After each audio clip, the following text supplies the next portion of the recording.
The 6 great demon deities that once sought to destroy the world have finally been defeated by humanity. Even the last of them, the demon deity of the ruined sea, falls in the end. But victory comes at a devastating cost. By the time the final battle concludes, most of the surface has already been swallowed by the sea of death, pushing humanity to the brink of extinction.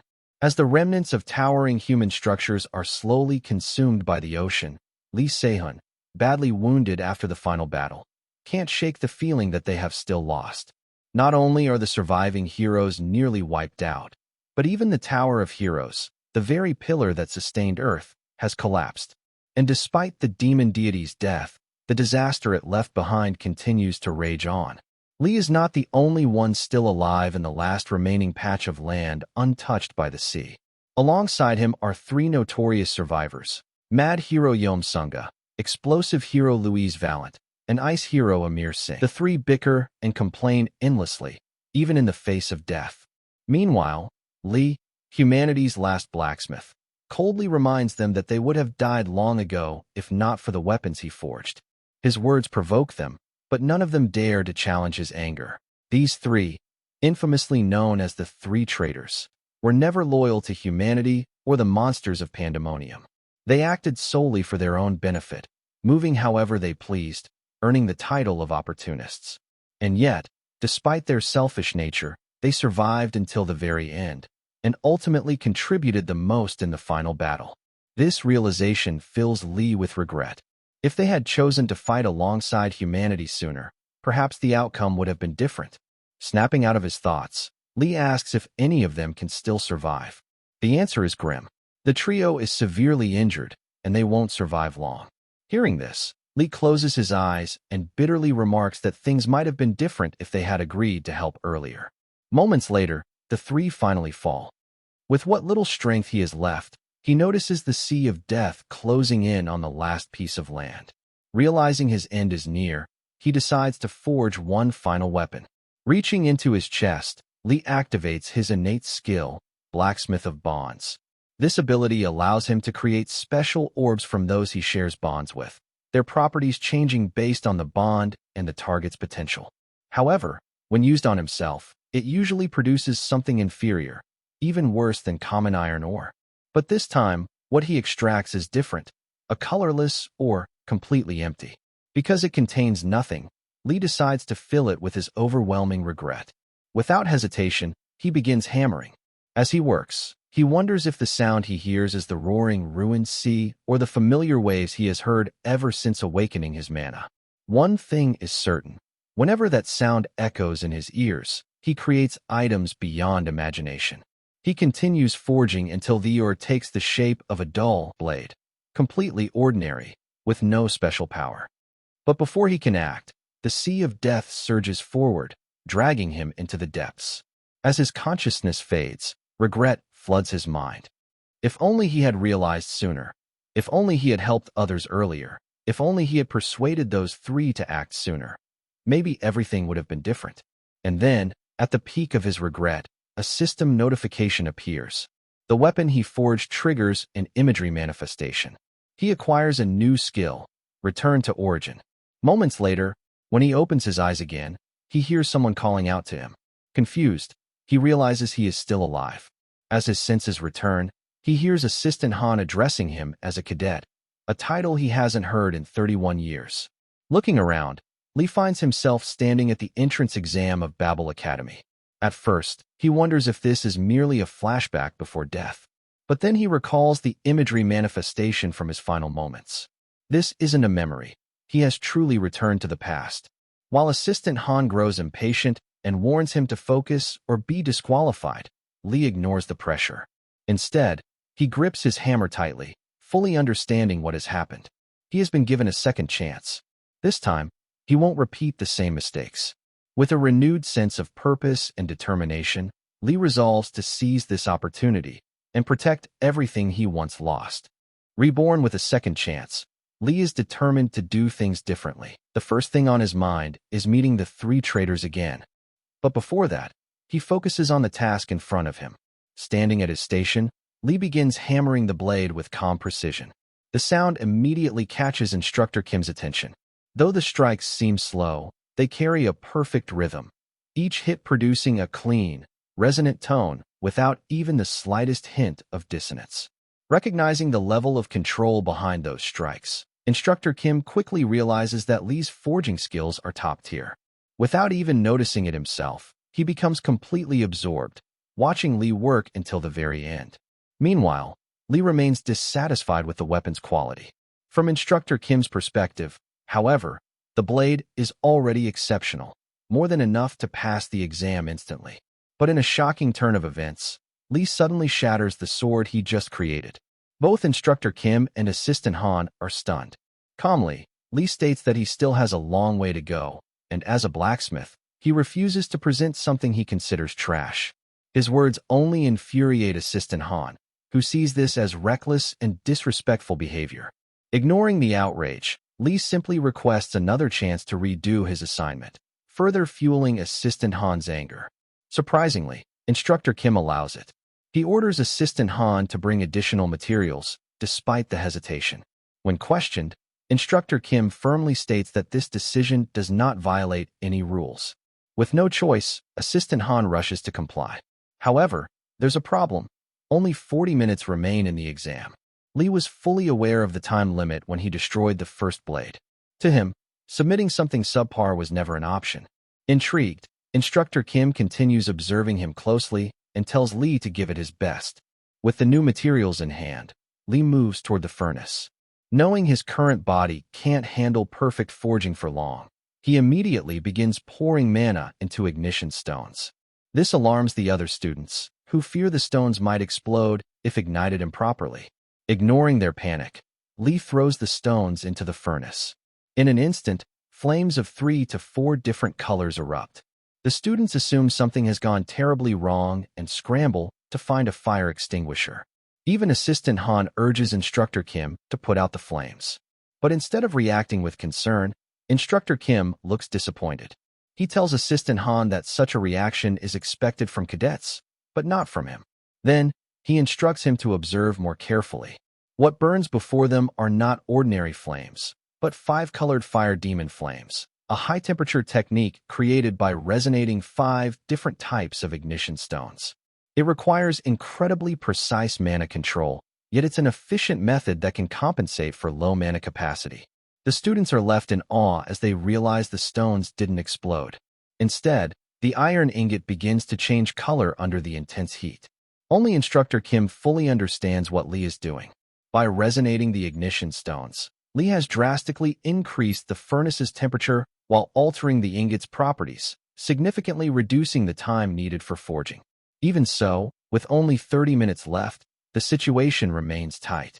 Lee begins hammering once again. The blade quickly takes shape, but as time passes, his mana starts to run out. The protective flow around his body weakens, and the strain becomes evident. At that moment, Lee realizes just how urgently he needs to train this body after the exam. But right now, he cannot afford to slow down. Pushing himself to the absolute limit, he continues forging without wasting a single second. Time slips away rapidly. Soon, Lee moves on to sharpening the blade, and just as the exam comes to an end, he completes his weapon, a 5-colored flame blade. With its completion, Lee acquires a new skill, Artisan of Flames. When the weapon is appraised, the result shocks everyone. It's a high-grade, high-mid quality weapon. The entire room falls silent. Even Assistant Han is left speechless as he formally declares Lee has passed the exam. Later, Instructor Kim calls Lee to his office. He asks whether Lee truly believes that sword was worth submitting. Lee calmly replies that it is, for now. But Instructor Kim can see it clearly. Lee is still not satisfied. Getting straight to the point, Instructor Kim advises him to withdraw his application. Despite Babel Academy's overwhelming reputation, its refining department has failed to produce meaningful results in recent years. Lee already knows this. In the future, the department will be abolished due to its declining standards. Instead, Vulcan Academy will rise as the world's leading institution for blacksmiths. But Lee doesn't hesitate to disagree. In his eyes, Instructor Kim is wrong. The greatest blacksmith academy won't be Vulcan. It will be Babel. Because this time, it's the place he has chosen to enter. Hearing Lee's bold declaration, Instructor Kim calmly responds that if that's truly the case, then Lee must aim to become the top of his class. Without hesitation, Lee confirms his confidence, stating that no one among the students will surpass him. Intrigued, Instructor Kim asks if Lee understands how the top freshman at Babel Academy is selected. Lee already knows. The top 2 students from each department are chosen to take an additional exam, where one representative is selected from each group. From those final candidates, a single student is crowned the overall top of the class. Babel Academy itself is divided into 3 main faculties: the combat faculty Akar Kuf, the support faculty UR, and the technical faculty Borsipa. Within each faculty are dozens of interconnected departments, branching out like roots. To stand at the top of a faculty means achieving the highest evaluation across all those departments, essentially being recognized as top-tier talent by the entire academy. Realizing that Lee has done his research, Instructor Kim shifts his tone. Speaking not as a professor, but as a senior blacksmith, he offers sincere advice. Even if Lee becomes the top of the faculty, finding true success as a blacksmith at Babel will be difficult. For Lee's future, Vulcan Academy would be the better path. Lee understands the sincerity behind those words. Instructor Kim is putting his junior's future above his own position. Even so, Lee refuses to back down. He firmly states that the place he is entering will soon become the best. Though his words border on arrogance, Instructor Kim finds himself not disliking them. In the end, he accepts Lee's resolve, and the two shake hands. At that moment, Lee receives a system notification. He has established a connection with Instructor Kim, currently at level 1. Using his ability, Lee extracts an affinity from him, a fire-infused iron of high rank and mid-low quality. This unique metal contains flame-like properties, resembling wood in structure and capable of storing fire within itself. After completing his admission, Lee returns home. Sitting on his bed, he examines the extracted affinity. While it isn't bad, its size is disappointingly small. His skill, affinity extraction, allows him to quantify relationships and materialize minerals that didn't previously exist, but with such a low connection level, its usefulness is limited. On top of that, Lee's current stats are far worse than those of other freshmen. Though frustrated, he accepts it as the price of returning to the past. There's no point in rushing. Wanting more right now would only be greed. After all, he still has time. This time, he plans to crush the forces of Pandemonium, the same forces that led the 6 demon deities to destroy humanity as part of a larger scheme. To stop them, Lee knows he cannot afford to be selective or hesitant. More importantly, he cannot risk forgetting the future. To prevent that, he decides his next goal is to obtain a skill or tool related to memory retention. With his first step, entering Babel Academy complete, Lee begins planning his next moves. Just then, the system notifies him that his connection has stabilized at level 1 and grants him a new skill, Affinity Imprint. 1 week later, Lee finds himself running late, searching for the training room where the additional exam is being held. After finally locating it, he enters, only to be immediately reprimanded by Dean Michael, who angrily points out that everyone has been waiting for him. Instructor Kim lets out a deep sigh and responds that there are still 10 minutes left before the exam officially begins. However, Dean Michael insists that this is a matter of attitude, not timing. To smooth things over, Instructor Kim apologizes and assures him that Lee will be more careful moving forward. At that moment, Lee realizes something important. It's not just that the refining department is struggling, they're also at odds with the Academy's higher authorities. Now he fully understands why Instructor Kim recommended transferring to another academy. As he takes in the situation, Lee notices a student beside him glaring intensely in his direction. Attempting to greet him, Lee is immediately ignored as the student turns away without a word. Deciding not to waste his time on such behavior, Lee shifts his focus. Just then, another figure arrives late. The dean of the Borsipa faculty, Ryu Yunha. Lee had heard that Ryu once worked at Babel Academy, but he never imagined she would rise to the position of dean. S-rank hero, Weapon Eater Ryu. A powerful figure with the unique ability to grow stronger by devouring weapons, and in Lee's previous life, a longtime customer who frequently traded with him. However, she too met her end during the war. In her final moments, right in front of Lee, she expressed regret over consuming one of his weapons. The memory still lingers. For a brief moment, Lee zones out, until Instructor Kim calls him back to attention and begins explaining the exam. The test will last 90 minutes. During that time, the two participants must craft a weapon that can be used alongside a sword, the same subject from their previous exam. However, this time, there is a strict condition. The weapon must be created using only alchemical smithing. As for materials, they are free to use any ores available in the room. The final products will be judged by Dean Ryu and Vice Dean Barmett, so the students are warned to produce results they can stand behind. With that, the exam begins. Lee prepares himself. Alchemical smithing requires the user to rely purely on mana, carefully resonating with elemental energy to prevent it from going berserk. As he considers his approach, the other student suddenly mocks him, asking if staring at the materials will somehow increase his mana. Lee turns to face him. The student's arrogance is obvious, but before things escalate, Instructor Kim intervenes, instructing him, Hans Barmett, to refrain from making unnecessary comments. Hans immediately apologizes and resumes his work. Hearing the name, Lee quickly realizes who he is. Hans Barmett, the son of Vice Dean Barmett. That explains why both he and Dean Michael seemed familiar. Noticing Lee's realization, Hans grows even more smug. The difference between them is clear. Lee is a commoner, ranked last among the incoming students in both background and mana capacity. Meanwhile, Hans belongs to the prestigious Barmett family, renowned for their alchemical smithing techniques, and possesses mana comparable to top second-year students. In Hans's mind, the outcome of this exam is already decided. Without hesitation, he selects lazulite and Hainam jade, materials known for their high mana density. Dean Ryu observes his choice, noting that both are water-attributed elemental ores.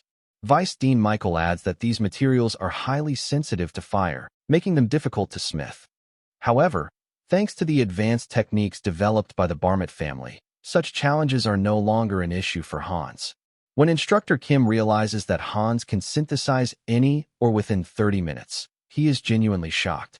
This level of skill surpasses even most second-year students, let alone a freshman. At that moment, Instructor Kim understands the situation. The exam itself has been designed to favor Hans. A tight time limit, abundant materials, and a focus on alchemical smithing, all conditions that play directly to Hans's strengths. Meanwhile, Lee finally makes his move.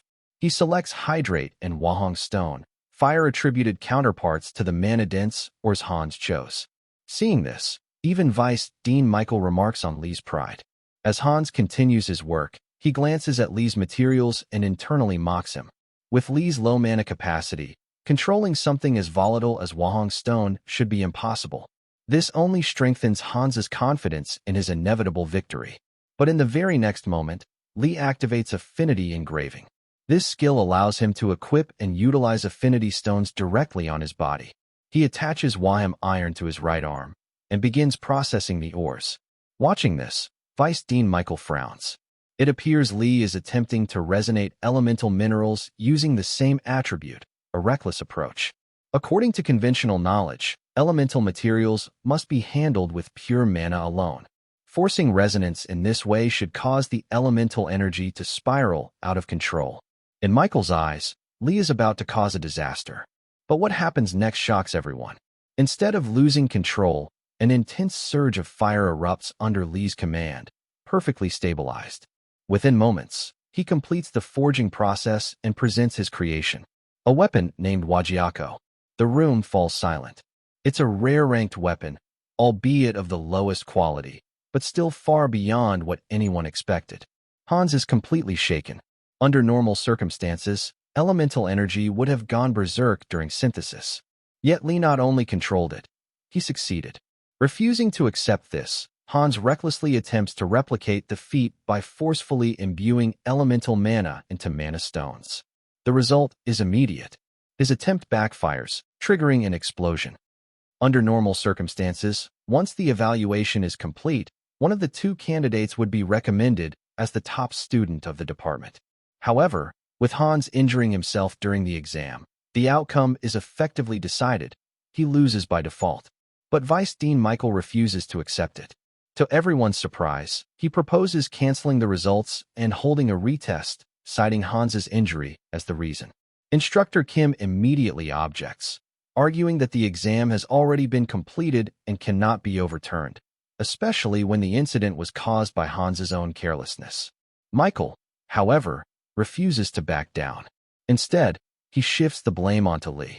He argues that the fastest resonance speed officially recorded at the Academy is 5 minutes, yet Lee, who is just enrolled, achieved resonance instantly upon activating his mana. To him, this is suspicious. In reality, what Lee used was alchemy forging. Unlike traditional forging, which kills the ore to reshape it, alchemy forging focuses on understanding the core essence of the material and drawing out its inherent properties. Rather than forcing the material to submit, it harmonizes with it. This method, though not yet widely accepted, will eventually become the standard after years of experimentation. Lee simply arrived at that answer earlier than everyone else. Even so, he has no intention of explaining this to someone who only throws around accusations. So, when questioned, Lee calmly denies knowing anything about it. That response gives Michael the opening he wants. He immediately accuses Lee of cheating, claiming that a freshman from an unremarkable background could never create a rare-grade weapon on his own. Lee is visibly angered by the accusation, but before he can respond, Dean Ryu steps in.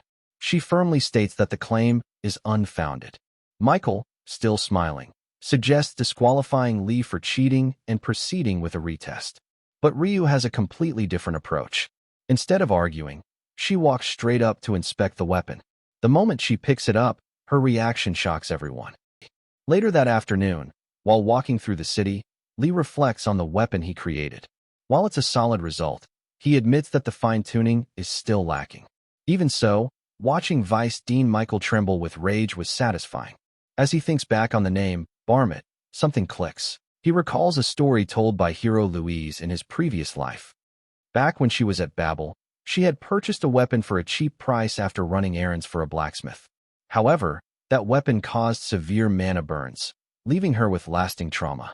The name of that blacksmith was Barmit. In that moment, Lee realizes the truth. Hans Barmit is directly connected to the incident that led to Louise's suffering. Originally, Lee's plan in this new life was to quickly find the 3 traitors and guide them onto a better path. But now, at least for Louise, things are different. If he keeps Hans in check, her future may change on its own. The next day, a meeting is held within the Borsippa faculty. Several professors oppose the idea of naming Lee as the top student of the department. Ryu calmly asks if they are outright rejecting the decision. Vice Dean Michael responds that they are merely offering advice, pointing out that she has not been in her position for long.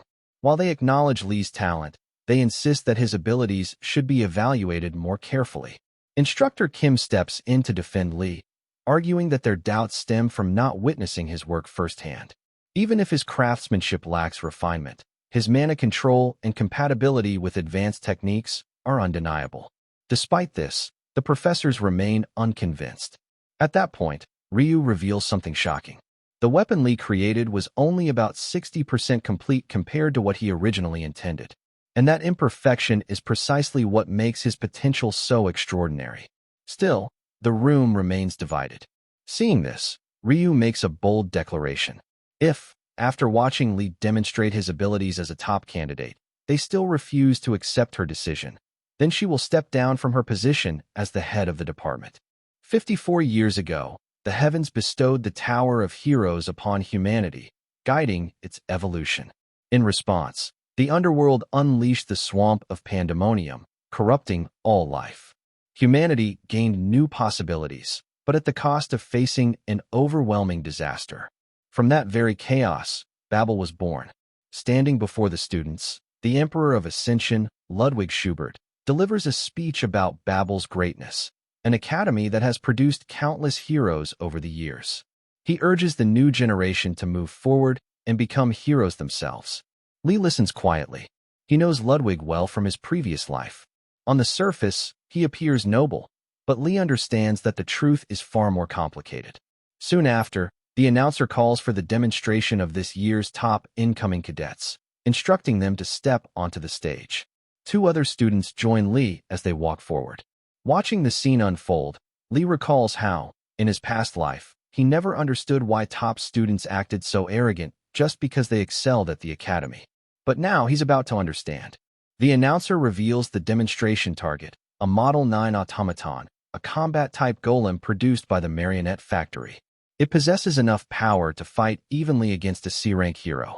Since it carries no weapons, it specializes in close combat. The first demonstration will be conducted by the top cadet of the combat faculty, a Car Cuff. Jake Myers. Recognizing the name, Lee recalls that Jake is the third son of the prestigious Myers family. Despite coming from a lineage known for swordsmanship, Jake is rumored to be an unconventional martial artist. The match begins. As soon as the signal is given, the golem charges forward, but Jake effortlessly dodges every strike. Creating distance, he suddenly shifts to offense and rushes in. What happens next shocks everyone. Jake unleashes a barrage of overwhelming punches, completely dominating the golem. Even Lee is taken aback. This is the kind of talent that appears only once in a decade, even at Babel. In his previous life, Jake only reached A rank and died young. Seeing this level of power now, Lee can't help but question what went wrong. With one final blow, Jake shatters the automaton into pieces. He stands there, completely unexhausted. The audience, the referee, everyone is stunned. Defeating something on par with a C-rank hero in mere moments is no small feat. Lee realizes that Jake has completely stolen the spotlight, which means the next participant will be under immense pressure. The referee then calls the top cadet from the support faculty. You are? Erika Inoue. Lee immediately recognizes her name. There's no need to underestimate her. As the eldest daughter of the Inoue family, one of Japan's 3 great noble houses, she possesses exceptional talent. Though she never conquered the tower, she eventually rose to become an S-rank hero, wielding a mythic-grade weapon. However, her future is tragic. In time, she becomes corrupted into a fiend and is ultimately taken down by her own family. Because of that, Lee knows there is nothing to gain from getting too close to her. As Erika walks onto the stage, she briefly glances at Lee, catching him off guard. For her demonstration, the Model 9 automaton is now equipped with armor, increasing its defensive capabilities to approximately 1.5 times that of the standard version. The test begins. Erika opens a cage she brought with her, releasing a crow. At her command, the bird takes to the sky. The golem immediately shifts into a defensive stance. Even Lee believes breaking through that defense won't be easy. But in the next instant, the crow transforms, morphing into a set of heavy armor-like mass, and dives toward the target. With a single, precise strike, the golem collapses instantly. Moments later, the crow returns to Erika's side. The crowd erupts in amazement, cheering for her performance. Watching all this, Lee begins to feel the pressure. At this rate, if he simply presents an ordinary piece of equipment, he might be booed off the stage. At last, it's time for the final demonstration, the top cadet of the engineering faculty, or SIPA. Lee is called onto the stage. From the audience, Ludwig Schubert remarks to Ryu that it has been a long time since the refining department produced a top student. He hopes the pressure won't be too overwhelming. Ryu, however, remains confident, assuring him that Lee will be just fine. Back on stage, the referee hypes up the crowd, questioning whether Lee can deliver a performance even more impressive than the previous 2 cadets. Without a word, Lee steps forward and draws his weapon, the 5-colored flame blade. The moment its rare grade status is announced, the students are visibly surprised. It's rare for a top cadet to wield a weapon of that grade. However, compared to the overwhelming displays from the other faculties, the blade appears relatively plain, leaving the crowd somewhat underwhelmed. Watching the reaction, Vice Dean Michael can't hide his satisfaction. In his mind, this only strengthens his chances of taking control of the department. Ryu, on the other hand, shows no doubt. The referee prepares to begin and announces the use of a Model 10 automaton, a combat unit equivalent to a D-rank hero. But Lee refuses. Instead, he requests a Model 8, fully equipped with armor. The referee is stunned. A Model 8 can withstand attacks even from B-rank heroes, and Lee is asking to face an armored version on top of that. He hesitates, claiming it's impossible to prepare such a unit on short notice. But in the very next moment, Instructor Kim arrives, bringing exactly what Lee requested, a fully armored Model 8. With a faint smile, Kim tells Lee to go all out. At this point, even the referee is unsure whether this is still a demonstration or something far more intense. Nevertheless, he gives the signal to begin. All eyes are now on Lee. He slowly unsheaths his blade. As he channels his mana, 5 distinct colors of flame begin to emerge, swirling around the sword. Jake watches in amazement, recognizing the technique's complexity. Meanwhile, Hans dismisses it as nothing more than flashy theatrics, convinced that someone like Lee lacks the mana to make it effective. But he couldn't be more wrong. The 5 colored flames are inherently unstable, each element conflicting with the others. Without precise control and immense mana, they would erupt violently, injuring the user. However, Lee has already found a solution. By utilizing the fire-infused scabbard, which can store flames, and combining it with his skill Artisan of Flames, he safely channels and compresses the energy within the blade. The Model 8 immediately shifts into full defensive mode. And then, Lee strikes. Activating his unique skill, Wildfire, he releases the compressed energy all at once. The 5 colored flames erupt in a controlled explosion, engulfing the battlefield in a massive surge of power. The entire arena is consumed by dust and debris. For a moment, everything goes silent. Then, as the dust settles, the result is revealed. The audience is left speechless. The sheer destruction leaves everyone in complete disbelief. Calmly, Lee sheaths his sword and glances around, casually asking if he might have gone a bit overboard, especially since a portion of the main hall has been heavily damaged. Later, Lee is summoned to Ryu's office. As soon as she arrives, Lee immediately apologizes for the damage, admitting that he should have held back more. But Ryu isn't there to scold him. Instead, an unexpected sound breaks the silence, her stomach growling. Without hesitation, she gets straight to the point. She offers to buy both the 5-colored flame blade and the fire-infused scabbard for 10 times their market value. Lee is stunned, but not because of the offer. What truly surprises him is the fact that he has already established a connection with Ryu. Lee is genuinely surprised. In his previous life, it took multiple transactions and repeated exchanges of weapons before he was able to establish a connection with Ryu. Yet this time, the bond formed almost instantly. Seeing an opportunity, Lee immediately activates Affinity Extraction. From Ryu, he obtains a special grade affinity, an iron-type material of supreme quality that generates heat by devouring other iron. Successfully extracting the ore, Lee quietly remarks that he's done. Ryu, however, misunderstands his words and assumes he has agreed to sell the weapon. But Lee immediately declines. Before she can press him further, Instructor Kim knocks and enters the room, informing her that Chairman Ludwig wishes to proceed with the presentation ceremony right away. He then asks Lee to come along. As Lee leaves, he briefly tells Ryu they will talk again later. Leaving her alone in the room, her stomach still audibly growling. Together with Instructor Kim, Lee heads toward the heart of Babel Academy, the old main building known as the Marduk Estate. Before entering, Instructor Kim reminds Lee to behave respectfully. Chairman Ludwig has already overlooked the fact that Lee damaged the auditorium during his demonstration, and he is a figure far beyond ordinary professors. Lee calmly reassures him and steps inside. There, he meets the Emperor of Ascension, Chairman Ludwig. In his previous life, Ludwig was one of the heroes who perished alongside the Sea of Ruin during the final battle, a man worthy of being called an apex climber. Ludwig praises Lee's performance and expresses interest in his future. As a reward for his talent and effort, he offers Lee 2 items. Without hesitation, Lee requests rewards that will enhance his magic power and memory. Understanding his intent, Ludwig summons 2 rare items: Heavy Dark Ink, a hero-grade material of supreme quality, and Dream Ivory, a hero-grade tool of mid-level quality. Lee is visibly surprised. Both items are extremely difficult to obtain. While they may be difficult to use at his current level, he already has an idea of how to utilize them, and he accepts the rewards with satisfaction. After leaving the office, the badge-like magical item, seemingly possessing its own will, comments on Ludwig's decision.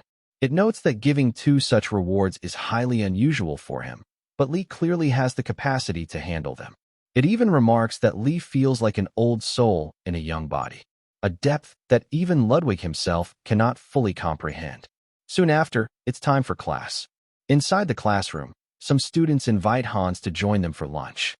Instead, he boasts about dining with a senior student named Howard, claiming their families are close and that he'll be receiving guidance about academy life. The other students are impressed and ask to join him.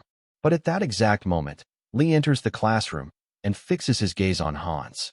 The atmosphere instantly changes. Hans freezes in his seat, clearly intimidated. Watching his reaction, Lee feels a sense of satisfaction. Hans is finally starting to understand his place. As Hans silently seethes, Instructor Kim enters the room.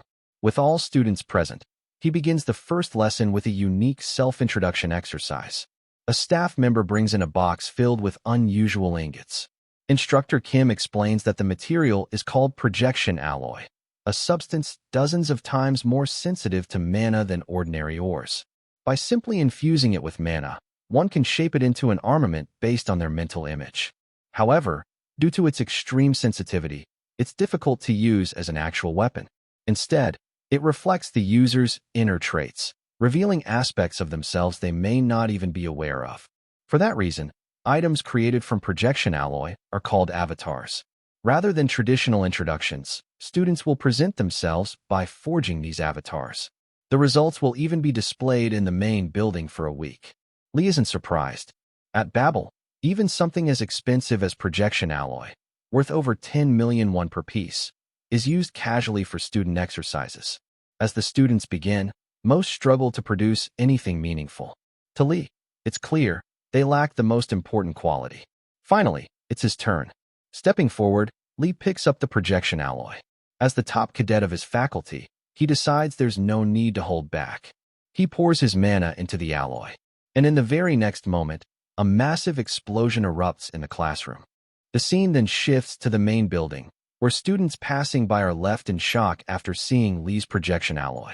During its creation, an abnormal phenomenon occurred. 19 nearby projection alloys were absorbed into Lee's piece. Instead of dismissing it, the professors judged this as part of Cadet Lee's unique aptitude and chose to display it as is. Even after reading the official announcement, the students remained divided. Some believe Lee is a once-in-a-generation genius, while others insist it was nothing more than luck. However, Erica and Jake see it differently. To them, even that massive amount of projection alloy wasn't enough to fully express Lee's true potential. Later, in the blacksmith training classroom, students are once again stunned, this time by the perfectly rhythmic sound of Lee's hammering. Not even a 0.0 second deviation can be heard in his strikes. Even Assistant Han begins to worry. At this level, what is there left for him to teach Lee? In the end, he decides to step aside and focus on helping the other students instead. When the class ends, Lee gathers the blades he forged and prepares to break them as usual. However, Assistant Han quickly stops him, explaining that the weapons must be submitted after this week's smithing class. Confused, Lee listens as Han explains that Babel evaluates student-crafted weapons by distributing them externally and reviewing their performance. Based on those results, the Academy provides further support. Curious, Assistant Han asks what Lee is dissatisfied with. Lee answers honestly. His biggest issue right now is his lack of stamina. He can't even properly attempt smithing heavier materials. Hearing this, Assistant Han suggests using enhancement buffs during training. It's a method Lee never considered before his regression, so the idea never crossed his mind. But now, with his current physical limitations, it makes perfect sense. With buffs, he should be able to handle heavier forging tasks. Genuinely impressed, Lee thanks him. In return, he offers advice of his own. He points out that Han is using too much mana while forging. If he reduces it to around 70% and focuses his strikes on a single point, his efficiency will improve. Assistant Han is caught off guard. Being advised by a freshman is unexpected, but he decides to give it a try. At Babel, autonomous learning is strongly encouraged. Students are free to attend classes across different departments and can even take dozens of courses in a single semester. However, they must complete their core requirements, and accumulating 3 failing grades results in immediate expulsion. Freedom comes with responsibility. With that in mind, Lee boards a train heading toward the UR faculty, specifically the Department of Shamanism. As he steps off, he finds Erica waiting ahead, accompanied by 2 other students. The two act arrogantly, telling Lee not to block their way. Annoyed, Lee firmly tells them to move instead. Ignoring the tension, Erica asks where he's headed. Lee explains that he's considering taking a secondary specialization. Interested, Erica decides to guide him herself, casually dismissing the two students and sending them ahead without her. As they walk, she asks what kind of secondary specialization he's looking for. Lee replies that he wants to learn enhancement buffs, specifically ones that improve physical ability without interfering with smithing. In response, Erica suggests a barrier technique. At first, Lee recalls that such techniques are mainly used for defense, but Erica explains that their application depends entirely on the user. To demonstrate, she takes out a letter and wraps it with a barrier spell, then hands it to Lee and asks him to try breaking it. Lee applies force, but the letter doesn't tear. Instead of increasing its strength directly, the barrier preserves the original properties while hardening in response to external force. It's a subtle but highly effective technique, especially useful for tasks like smithing, which require precise control. Erica proudly remarks that mastering such a complex application would normally require guidance from a professor. She even offers to introduce Lee to one, mentioning that the professor of barrier composition is connected to her family. As Lee examines the spell, something feels familiar. He focuses, and with a simple adjustment, he breaks the barrier with ease. Erica is left completely stunned. Calmly, Lee thanks her for the guidance and decides to register for the class. At the UR Faculty of Sorcery, students are left stunned as they see Erica walking alongside Lee. Whispers spread quickly, and rumors begin circulating, just as Lee expected. Letting out a quiet sigh, Lee can't help but wonder why people care so much about others' business. If Erica truly had any special feelings toward him, a connection would have already been established by now. Putting that aside, the two arrive at the location where Lee is supposed to take his entrance test. Erica escorts him to the testing ground for barrier construction. To his surprise, the testing ground is actually a forest. Other students can be seen wandering aimlessly, unable to find the correct location. Watching this, Lee wonders if the test is essentially a treasure hunt. Without hesitation, he begins walking forward, with Erica following behind. Then suddenly, he stomps his foot. In that instant, the barrier shatters, revealing the professor standing right in front of him. The professor is clearly shocked. Without further questions, he immediately declares that Lee has passed the test, leaving Lee slightly confused. Rewinding a bit, the professor in charge of barrier construction, Robert Perry, had been informed earlier that Erica was accompanying a student named Lee. Thanks to their presence, the number of applicants for the beginner's course had tripled. However, Robert wasn't particularly pleased. He had also received a request from the Inoue family to include a special test, the Labyrinth of Illusory Souls. This barrier distorts the senses, causing those inside to wander endlessly. It's considered a basic technique, but anyone unfamiliar with sorcery wouldn't even realize they were trapped within it. That's why Robert is so shocked. Lee broke through the barrier effortlessly, without any guidance from Erica, relying purely on instinct. Soon, other students manage to arrive as well, and Robert allows them to pass the initial stage. He then explains that the next phase will determine their class placement. A red-haired student eagerly volunteers to go first, hoping to impress Erica. Robert explains the task. They must dismantle the barrier in front of them using only their mana, without destroying its structure. Their performance will be judged based on speed and precision. The test begins. The barrier takes the form of a spider web, with a spider acting as its core. The spider senses mana through the web and continuously flees. As long as it exists, the web regenerates endlessly. The red-haired student struggles, repeatedly failing to dismantle the structure. After multiple attempts, he finally succeeds. Time: 2 minutes and 23 seconds. Robert advises him to focus more on understanding the structure rather than forcing a solution. The student leaves disappointed, unable to make the impression he wanted. One by one, the others take their turns, each facing similar difficulties. Afterward, Robert assigns them to the beginner class. Then, it's Erica's turn.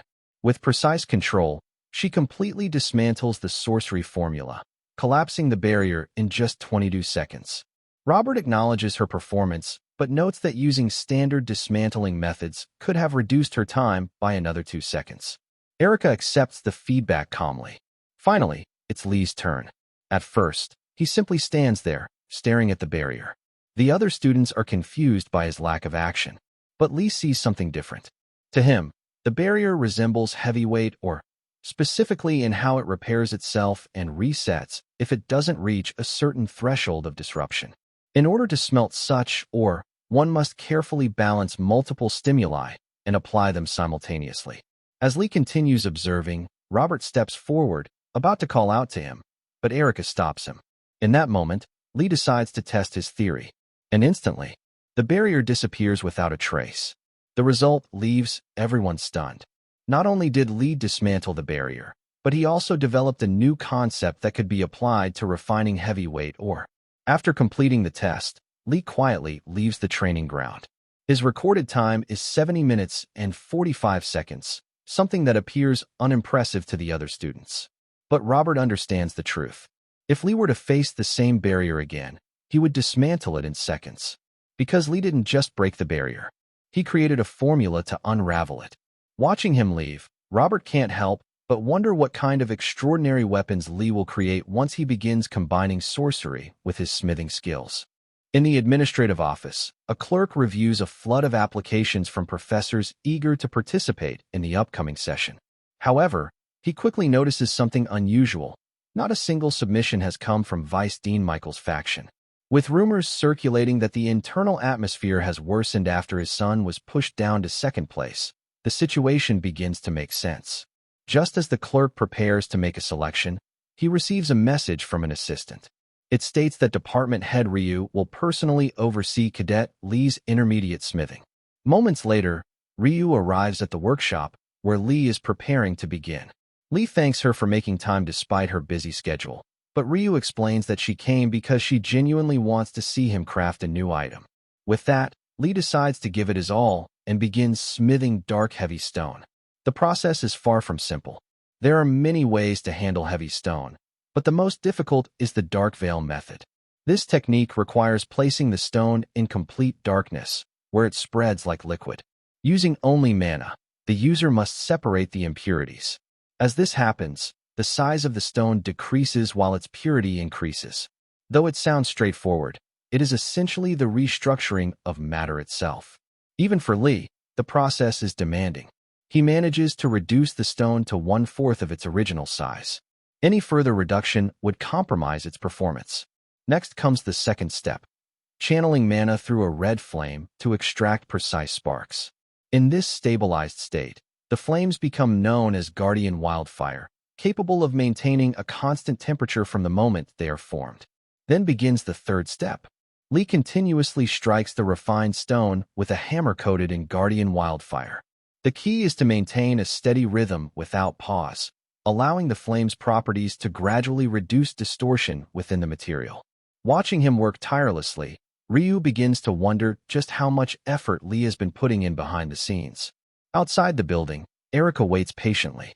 The sun begins to set, and more than 4 hours pass as Lee continues the process. Finally, after absorbing the flames to their limit, the dark, heavy stone stabilizes. The distortion disappears. With that, Lee melts the processed material and pours it into a prepared mold. Ryu is surprised. Instead of forging, Lee chooses casting, a method that alters the material's properties. She begins to wonder what exactly he is aiming to create. For the final step, Lee applies a barrier-breaking formula to slow the transformation of the material, creating a window to construct a mana circuit within it. Moments later, the process is complete. The dark, heavy stone has taken the form of a bracelet. Although Lee is unable to fully draw out the material's maximum potential, his ability to create something entirely new proves his exceptional talent. As a result, Lee acquires the D-rank skill, Black Spirit. The finished item is the Dark Spider Bracelet, a rare-grade, mid-quality artifact. It can absorb and store the wearer's mana. As soon as Ryu sees the bracelet, her stomach lets out a quiet rumble. She quickly tries to hide it, slightly embarrassed, while Lee notices. Ryu then praises the item's resonance. While not particularly strong yet, she notes that if developed further, it could potentially achieve a set effect. Lee, feeling grateful for her support, apologizes for not being able to offer her a proper piece of equipment. Instead, he hands her the remaining material and suggests she use it. Ryu activates her unique skill, Dragon Soul Furnace, and begins processing it. She casually comments that it tastes similar to crispy tempura crumbs. Watching her reaction, Lee realizes that raising her affinity level may be easier than expected. Even as she continues, Ryu keeps glancing at the dark spider bracelet, clearly interested in it. She then asks Lee about his plans for the 5-colored blade and the fire-infused scabbard. Lee calmly replies that he has no intention of selling them for now. Ryu offers a higher price, but Lee explains his reasoning. He plans to use them for the upcoming subjugation class. Besides, he adds with a smile, hunger often makes things more rewarding. He assures her that if he creates equipment worth offering, she will be the first to know. Hearing this, Ryu is visibly pleased. With the smithing complete, they decide to leave the cleanup to the staff and head out. Lee is relieved, as he has no energy left to handle it himself. However, as he tries to walk, it becomes clear that he has completely exhausted his strength. Seeing this, Ryu decides to take him back to the dormitory herself. Before leaving, she casually asks if he is afraid of heights. Without waiting for an answer, she grabs him and leaps out of the window. Even she seems surprised at how much power she can draw out after processing the material. As they travel, Lee reflects on how much has changed since before his regression. Meanwhile, outside the building, Erica continues to wait, wondering why Lee still hasn't come out. She had planned to give him an invitation to a gathering, but for now, she can only stand there and wait. Lee reads the messages spreading across the academy about Erica waiting in front of the forging department's main building for 3 hours. The rumors leave him confused, but he decides not to dwell on them. If it's truly important, he assumes she will find him herself. Soon after, Professor Ricardo Miles, who teaches the Understanding Tools class, greets the students. Without warning, he slams the door and orders everyone to head to the training center immediately, declaring that whoever arrives last will have to run 20 laps. The students are caught off guard and rush into the hallway. Even Lee is confused, as this was supposed to be a theory class, but he joins the run anyway. Everyone manages to arrive on time, except Lee. As a result, he is assigned 20 laps. Without hesitation, Lee begins running, reflecting on how poor his stamina currently is. Meanwhile, Professor Ricardo explains the reason behind the sudden change in teaching style. Originally, Understanding Tools was a theoretical class focused on weapon structures. However, due to a recent series of incidents involving individuals targeting blacksmiths, particularly those who forged high-grade fire attribute weapons, the curriculum has been revised. These attackers, known as Yomdo hunters, remain an unresolved threat, even from before Lee's regression. The professor emphasizes an important point. No matter how strong a weapon or defense may be, what ultimately matters is the strength of one's own body. From now on, the class will focus not only on understanding tools, but also on developing the physical ability to survive and protect oneself. As the lecture continues, Lee realizes he needs to be more cautious moving forward, and that improving his stamina must come first. While running, he wears the bracelet he crafted earlier. Thanks to it, all his stats increase by an average of 5 or more points. With this advantage, Lee is confident he can shape his current body into something far more capable before the end of the year. After some time, Professor Ricardo calls Lee forward to assess his swordsmanship and invites him to spar. Lee picks up a sword, aware that his movements may be restricted due to the effects of his equipment. To compensate, he decides to rely on a technique he already knows. He launches an attack, but the professor blocks it with ease. Some students assume Lee is simply exhausted from running and begin to mock him. However, the professor sees something entirely different. He recognizes the precision in Lee's movements, a style that seems to instinctively follow the correct path of the blade. Even so, Lee is still slightly rushed in execution. Deciding to end the match quickly, the professor prepares to counter. But in the next moment, as Lee charges forward, the professor experiences a sudden, vivid illusion. By the time the sensation fades, Lee has already gained the upper hand. The professor is stunned.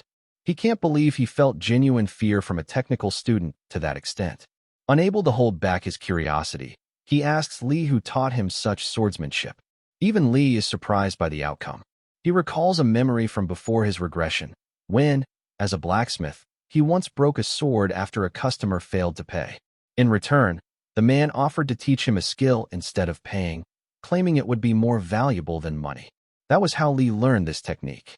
However, he cannot reveal the truth, so he simply says he learned it by watching battles of heroes online. Impressed, Professor Ricardo believes he has discovered an extraordinary talent and writes Lee a recommendation letter for a body control lecture led by Professor Ma Guangsu. Later that day, Lee arrives to meet the professor. To his surprise, the instructor turns out to be the very same person who taught him that skill in his previous life. Ma Guangsu is a retired S-rank hero, also known as the sword-breaking master. Curious, Professor Ma asks Lee why he's here. Lee hands over the recommendation letter from Professor Ricardo. Jake adds that Lee is one of the top students from the Borsipa department this year. After reading the letter, Professor Ma decides to test them both. He sets a condition. He will only teach Jake if Jake can defeat Lee. The two take their stances. Lee holds a wooden sword, while Jake chooses to fight barehanded. The rule is simple. The first to land a valid hit wins. At the signal, Jake immediately charges forward. Lee responds by taking the Taoryok stance, a technique that maximizes flexibility by completely relaxing the body. Professor Ma instantly recognizes it and realizes the ideal counter would be grappling rather than striking.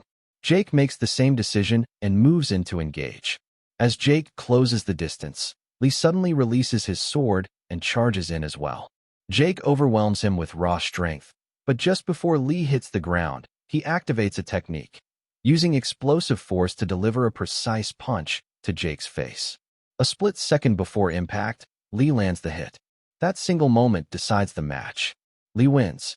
Seeing the same attack as before, the professor immediately orders everyone, except Lee, to leave the classroom.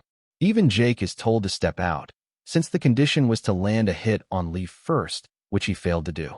However, Lee intervenes, pointing out that if news spreads about the top student of the Akil Cup faculty being defeated by a Borsipa cadet, it would cause a major scandal. This concerns both Jake and the professor, prompting the professor to reconsider. Instead, he decides to teach Jake some fundamentals so he can prove his worth.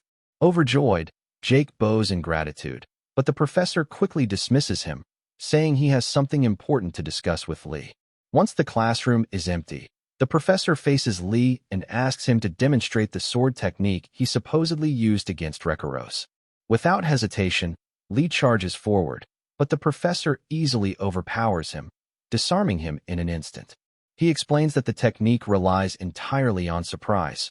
While the concept is solid, the execution is sloppy. He then harshly criticizes the swordsmanship as crude, despite being the one who taught it. Nevertheless, the professor assures Lee that he will refine and properly develop the technique.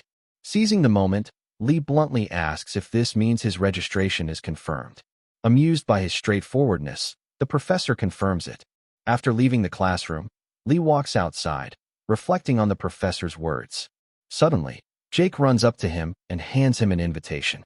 He explains that it's for Noblesse, a gathering of cadets who take great pride in their noble backgrounds. Lee wonders if Erica had intended to give him the same invitation. Although Jake admits that the event will be filled with arrogant individuals, he believes it's a valuable opportunity. Still, Lee hesitates to accept something so prestigious.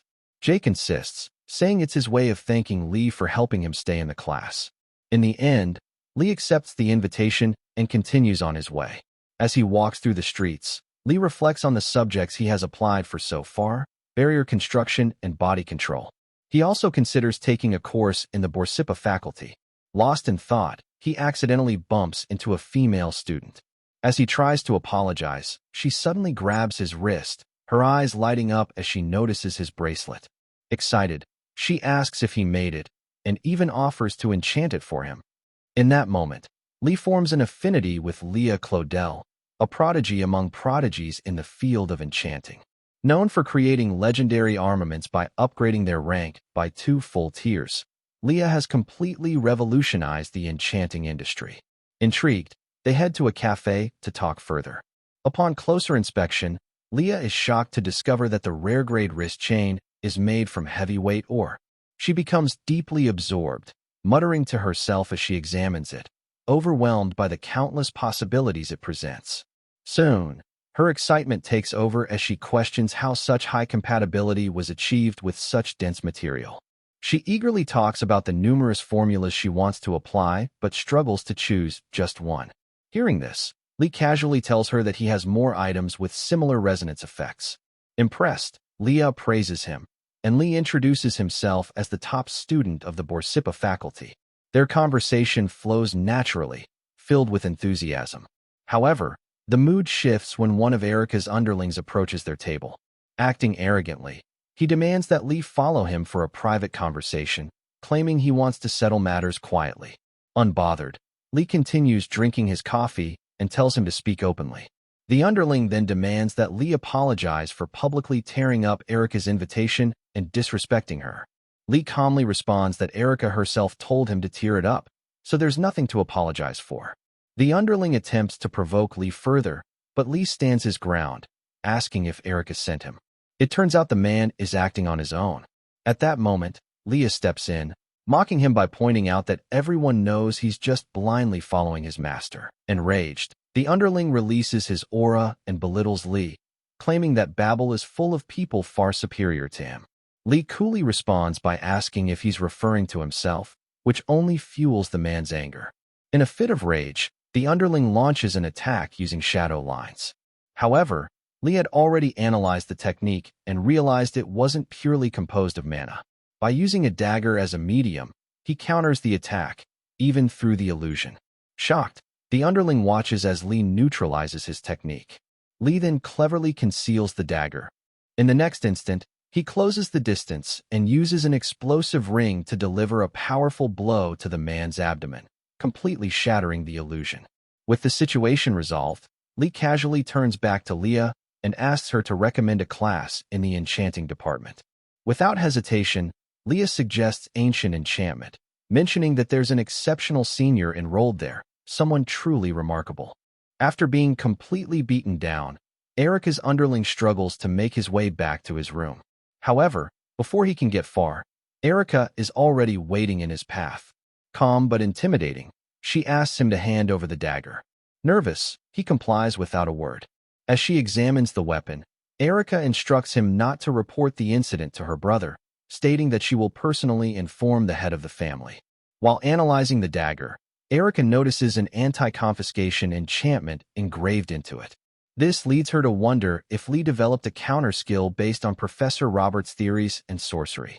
Impressed, she sees Lee's potential. His aptitude for refining techniques appears to be at least S rank, while his talent for sorcery is likely around A rank.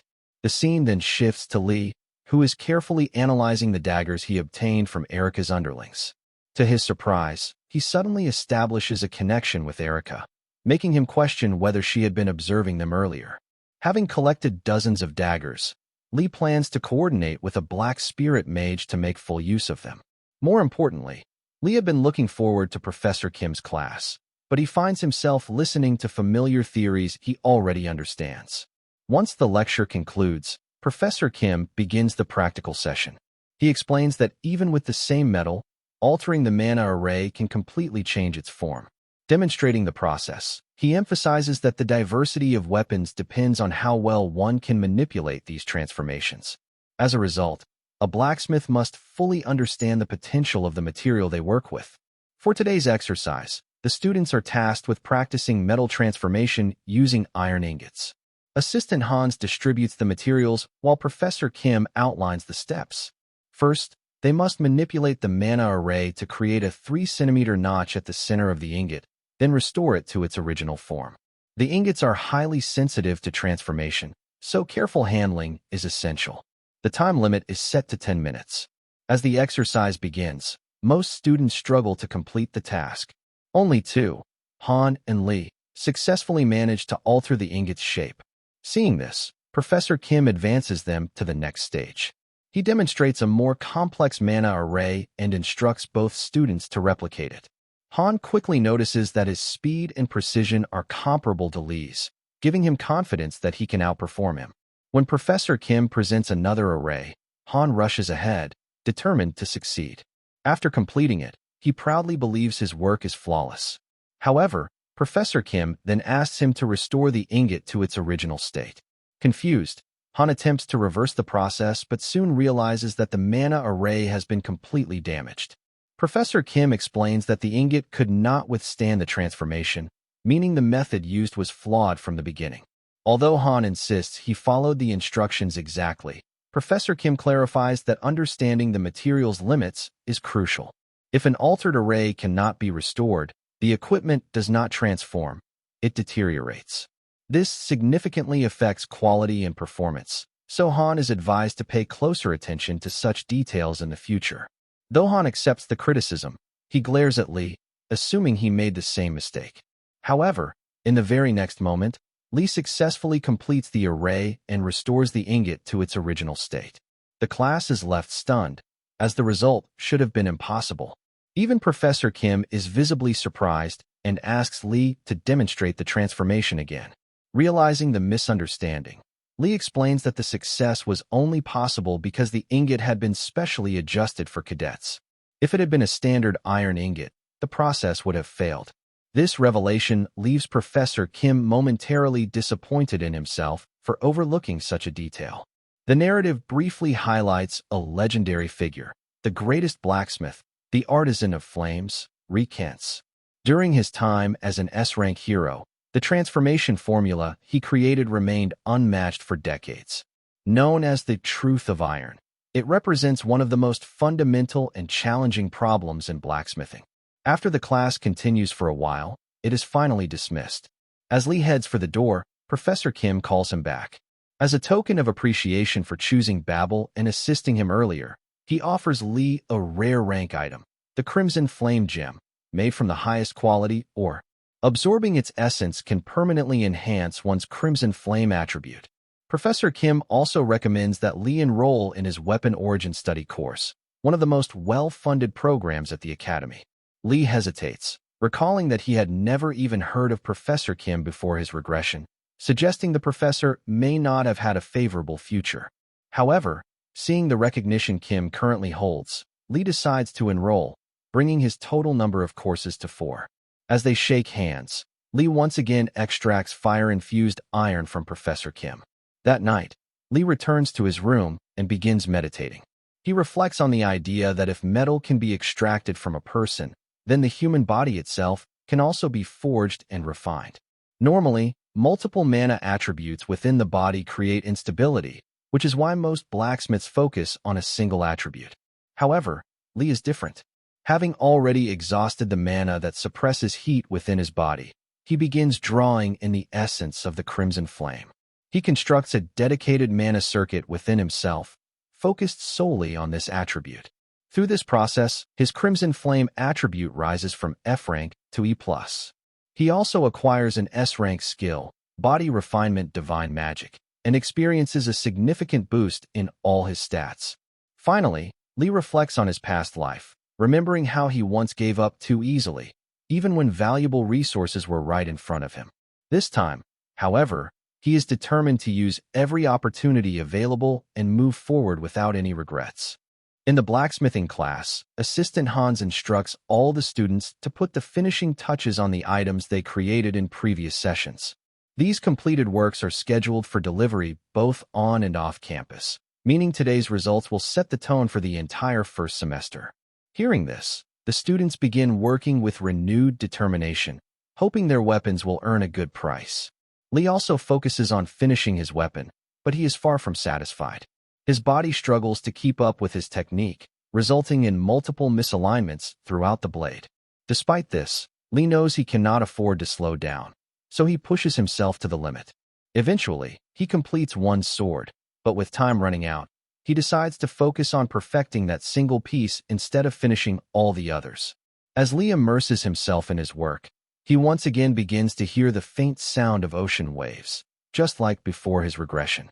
This time, instead of merely applying temporary sharpness, he engraves a permanent, keen edge directly into the blade.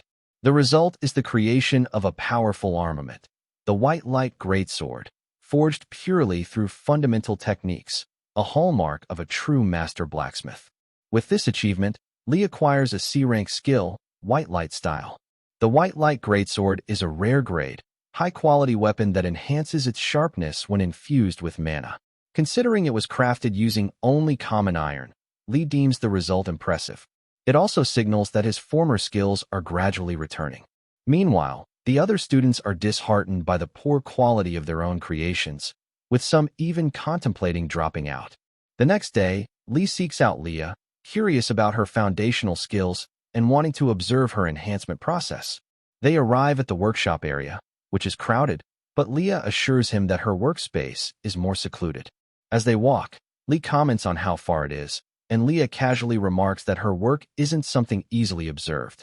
They eventually reach the outskirts, arriving at the Smithy's workshop. Upon entering, Leah loudly calls out to the shop's elderly owner, only to be scolded for shouting. The woman, who introduces herself as Helena, notices Lee and teasingly asks if he is Leah's boyfriend. Leah immediately denies it, saying there is no chance, which irritates Lee. She then introduces him as the top student of the Borsipa department. Helena scoffs, remarking that Babel must be in decline if someone so soft-looking is its top student. After brief introductions, Helena tells Leah to stop wasting time and get to work. Ignoring her blunt attitude, Leah leads Lee further into the workshop. As they walk, Lee observes Helena's skills and realizes they are far more advanced than expected, making him wonder why she runs a small shop in such a place. Inside, Leah shows Lee her enhancement palette, along with powders made from ground mana stones. While the standard uses 8 colors, Leah utilizes a much wider range. When Lee asks if her job involves restoring damaged enhancement formulas, she confirms it, explaining that it allows her to both earn money and practice without worrying about material costs. Leah begins her work on a pan, while Lee observes closely. He originally came because he heard she was in a slump, but now that he sees her in action, he starts to understand both the cause and the solution. Not wanting to interrupt her concentration, Lee decides to explore the workshop. While looking around, he notices equipment that resonates with mana circuits, sparking his urge to engrave white light again. Seeing his interest, Helena gives him permission to try, challenging him to pick any item from a nearby pile. Seizing the opportunity, Lee selects a knife. Helena questions his choice, but Lee explains that the blade's edge is perfectly aligned and its axis is not warped, indicating it was made by someone who truly understands swordsmanship. He then carefully selects a whetstone with evenly compressed mana particles, confident that the blade's owner could handle an edge sharpened to its absolute limit.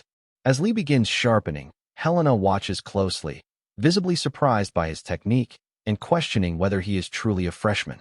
Shortly after, Leah finishes her own work and joins them. She quickly realizes that Helena is trying to find flaws in Lee's process, but is unable to do so, which frustrates her. Moments later, Lee completes the sharpening and calmly tells Helena that it's the best he can do for now, but he will do even better next time. Without another word, Helena orders both of them to leave the workshop, her gaze fixed on the knife Lee just refined. Sometime later, a man, who appears to be Helena's brother, arrives and asks for the knife he usually uses, mentioning he has a backlog of orders. Helena sighs and questions when he plans to quit his restaurant job, reminding him that he is supposed to be a lead professor in the swordsmanship department. He brushes off her concern and grabs the knife, only to notice its incredible sharpness. Surprised, he asks if Helena sharpened it, but she denies it, revealing that it was done by a freshman. Intrigued, both of them are left wondering just who Lee really is. As they walk back toward the faculty, Lee learns that Helena was once a professor in the Department of Metallurgy, but retired 5 years ago to open a small hardware shop in Akelcup. Curious, Lee tries to learn more from Leah, but even she doesn't know much. She does mention, however, that several professors have left the metallurgy department over the past decade. This catches Lee's attention, as he recalls that in the future, it becomes the weakest department at Babel. Changing the subject, Leah asks Lee for feedback on her enhancement work. Lee acknowledges that her skills are impressive but points out a major flaw. Her thinking is too narrow. Hearing this, Leah's expression immediately hardens. Lee explains that she likely considered a better method but chose not to use it. Not knowing something can be fixed through learning, but knowing and still holding back is a serious issue. For a creator, imagination is both a weapon and a talent, and Leah is suppressing hers. Leah challenges him, asking if he thinks she's unaware of that herself.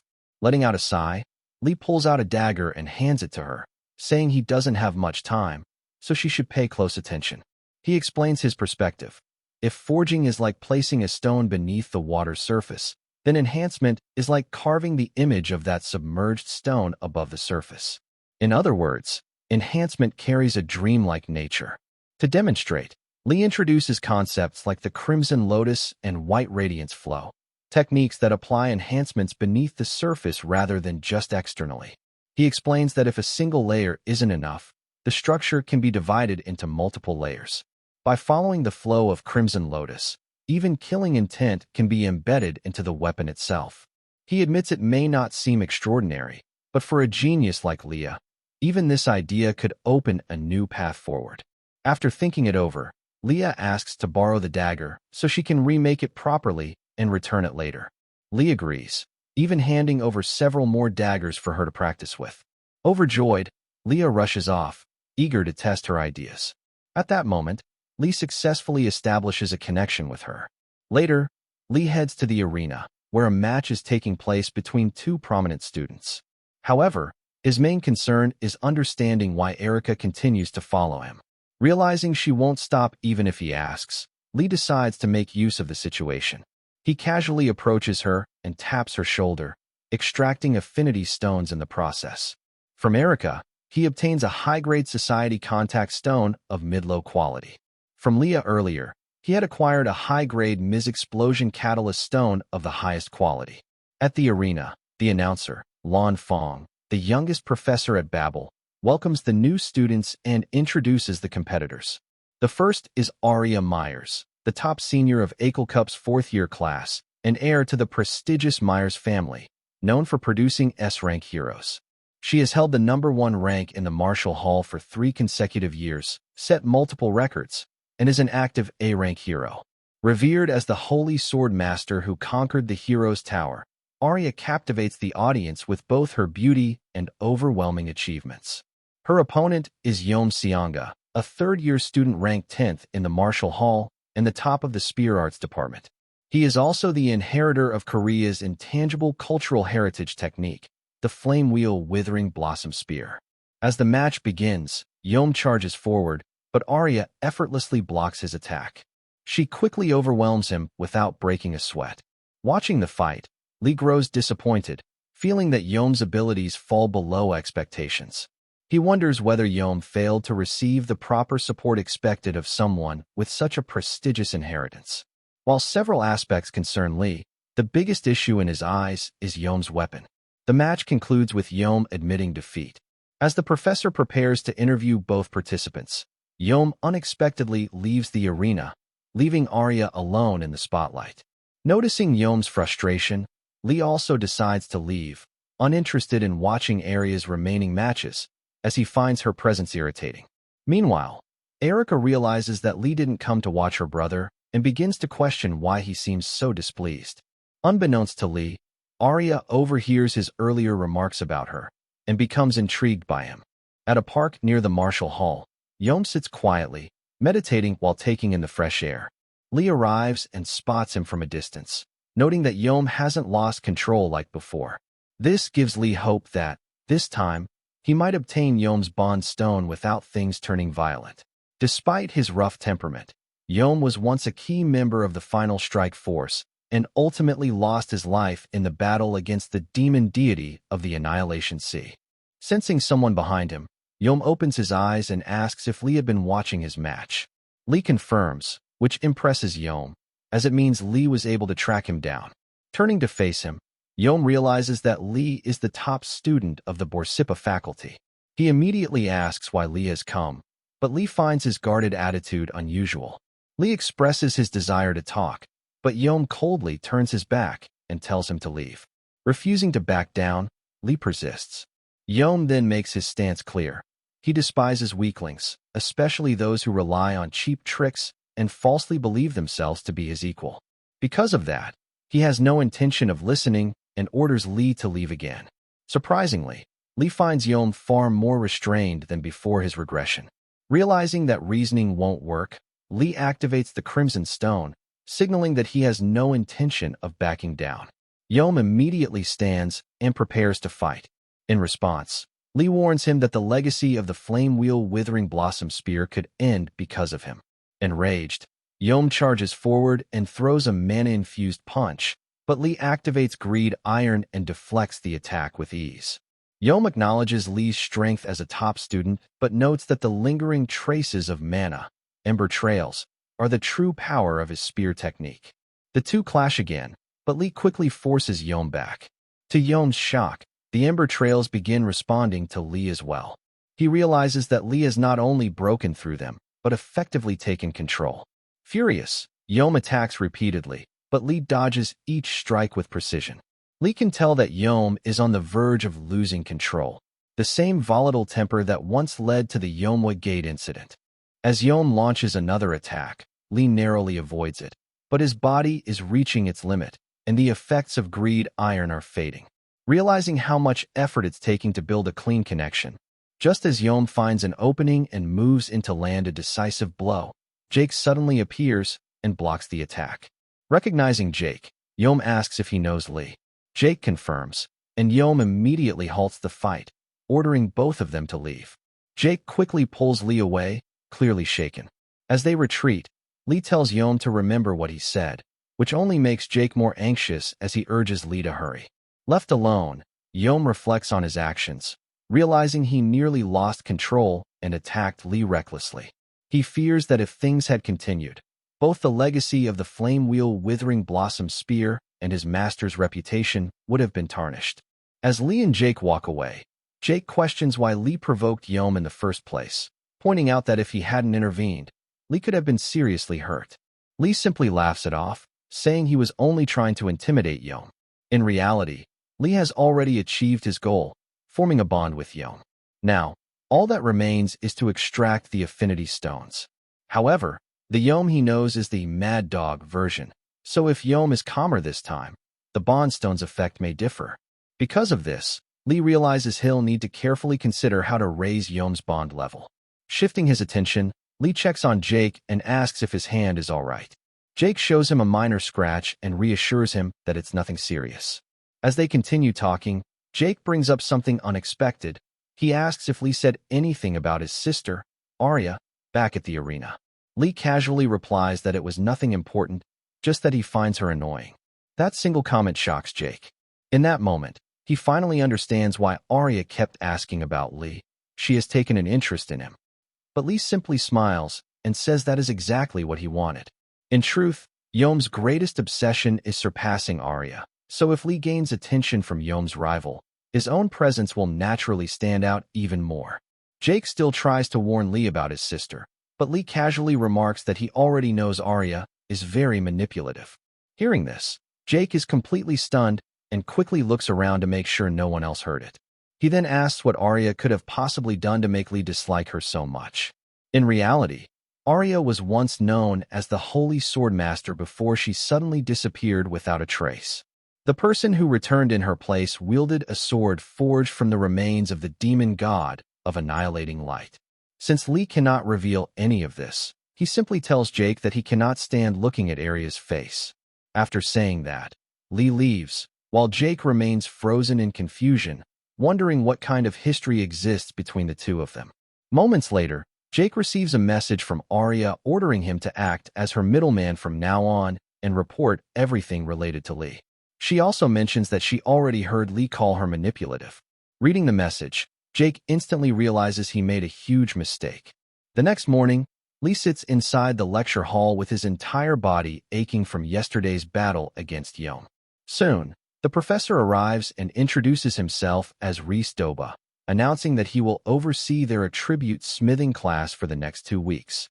The students immediately become disappointed since the professor is infamous for his harsh and unpredictable teaching methods. Before beginning the lesson, Professor Doba announces the evaluation results for the items submitted during last week's major smithing class, along with the first semester budget allocation. One by one, students are called forward to receive their budgets, and eventually it becomes Lee's turn. Hans watches curiously, wondering how much Lee will receive, but everyone is shocked when the professor reveals that Lee will not receive a budget yet. Instead, his work was considered so exceptional that it has been placed alongside second-year creations for the Academy's open auction on Wednesday. Professor Doba explains that Lee's budget will be decided after the final auction bid, so he must wait until then. Lee figures there is no issue since Professor Kim would have stopped it otherwise, so he calmly accepts the decision. The professor then explains that today's lesson will focus on residual mana and reveals that a cadet volunteered to assist with the class. When the cadet enters the room, the students are stunned to see that it is Yom. The class immediately erupts in whispers, wondering why someone like him is there. Professor Doba quiets everyone down and begins explaining that residual mana in weapons is generally divided into two categories, the charge type and the independent type. The charge type stores mana directly, while the independent type can either generate mana on its own or absorb it from the surroundings. Both types have strengths and weaknesses, but the independent type is far more difficult to create because its mana core changes depending on the material, technique, and the creator's mana flow. The professor then asks Yom to demonstrate the charge type. Yom showcases highly volatile fire mana and explains how difficult it is to maintain residual mana with such an unstable element. However, once properly controlled, its endurance becomes exceptional. To demonstrate, he performs the flame wheel blossoming spear technique. Hans watches in amazement as Yom manipulates fire mana with incredible precision, especially since many students still struggle to control fire inside a basic furnace. After the demonstration, Professor Doba assigns the technique as their next project, which will be due next Thursday. As the lecture transitions into forging class, the students immediately rush toward Yom, believing this might be their only chance to speak with him. However, Yom rejects every single one of them, including Hans. The disappointed students slowly leave for their next class, while Yom remains behind, clearly waiting for Lee. He suddenly asks Lee how much he knows about him. Lee calmly replies that he knows mastery of the flame wheel blossoming spear technique is measured by the number of wheels one can maintain. He also mentions that the current head of Yoma Gate, the A-rank hero Lee Wonryeong, reached 8 wheels. According to Lee, Yom already maintained 3 effortlessly, meaning he could probably sustain 6 if he truly pushed himself. Hearing this, Yom steps closer and demands to know why Lee is bringing it up. Lee then reveals that Yom once reached 7 wheels, but one day suddenly lost the ability to maintain them. Yom is completely shocked because he never shared this secret with anyone, not even the gate master. As Lee continues walking, he comments that Yom possesses extraordinary talent with fire mana. Yet something about his flames feels restrained, as though he has plenty of power but refuses to let it fully erupt. Desperate for answers, Yom asks Lee for the real reason behind his condition, but Lee has no intention of explaining it so easily. Yom quickly offers to give Lee anything he wants in exchange for help. Lee then sets 2 conditions. First, Yom must fairly compensate him for every piece of advice he provides. Second, whenever Yom encounters something difficult to judge, he must consult Lee directly. After laying out the conditions, Lee tells Yom to make his decision before they reach the forge area. Without hesitation, Yom agrees, but only if Lee can first prove that his words are true. After this, they head to the forging room where Lee immediately begins forging without even sketching a blueprint, leaving the students shocked as they whisper among themselves. Meanwhile, Lee combines fire attribute ore and dark attribute ore in a 7:3 ratio, causing the first-year students to assume the mana will simply dissipate. Ignoring their comments, Lee continues heating the material until elemental mana starts leaking out.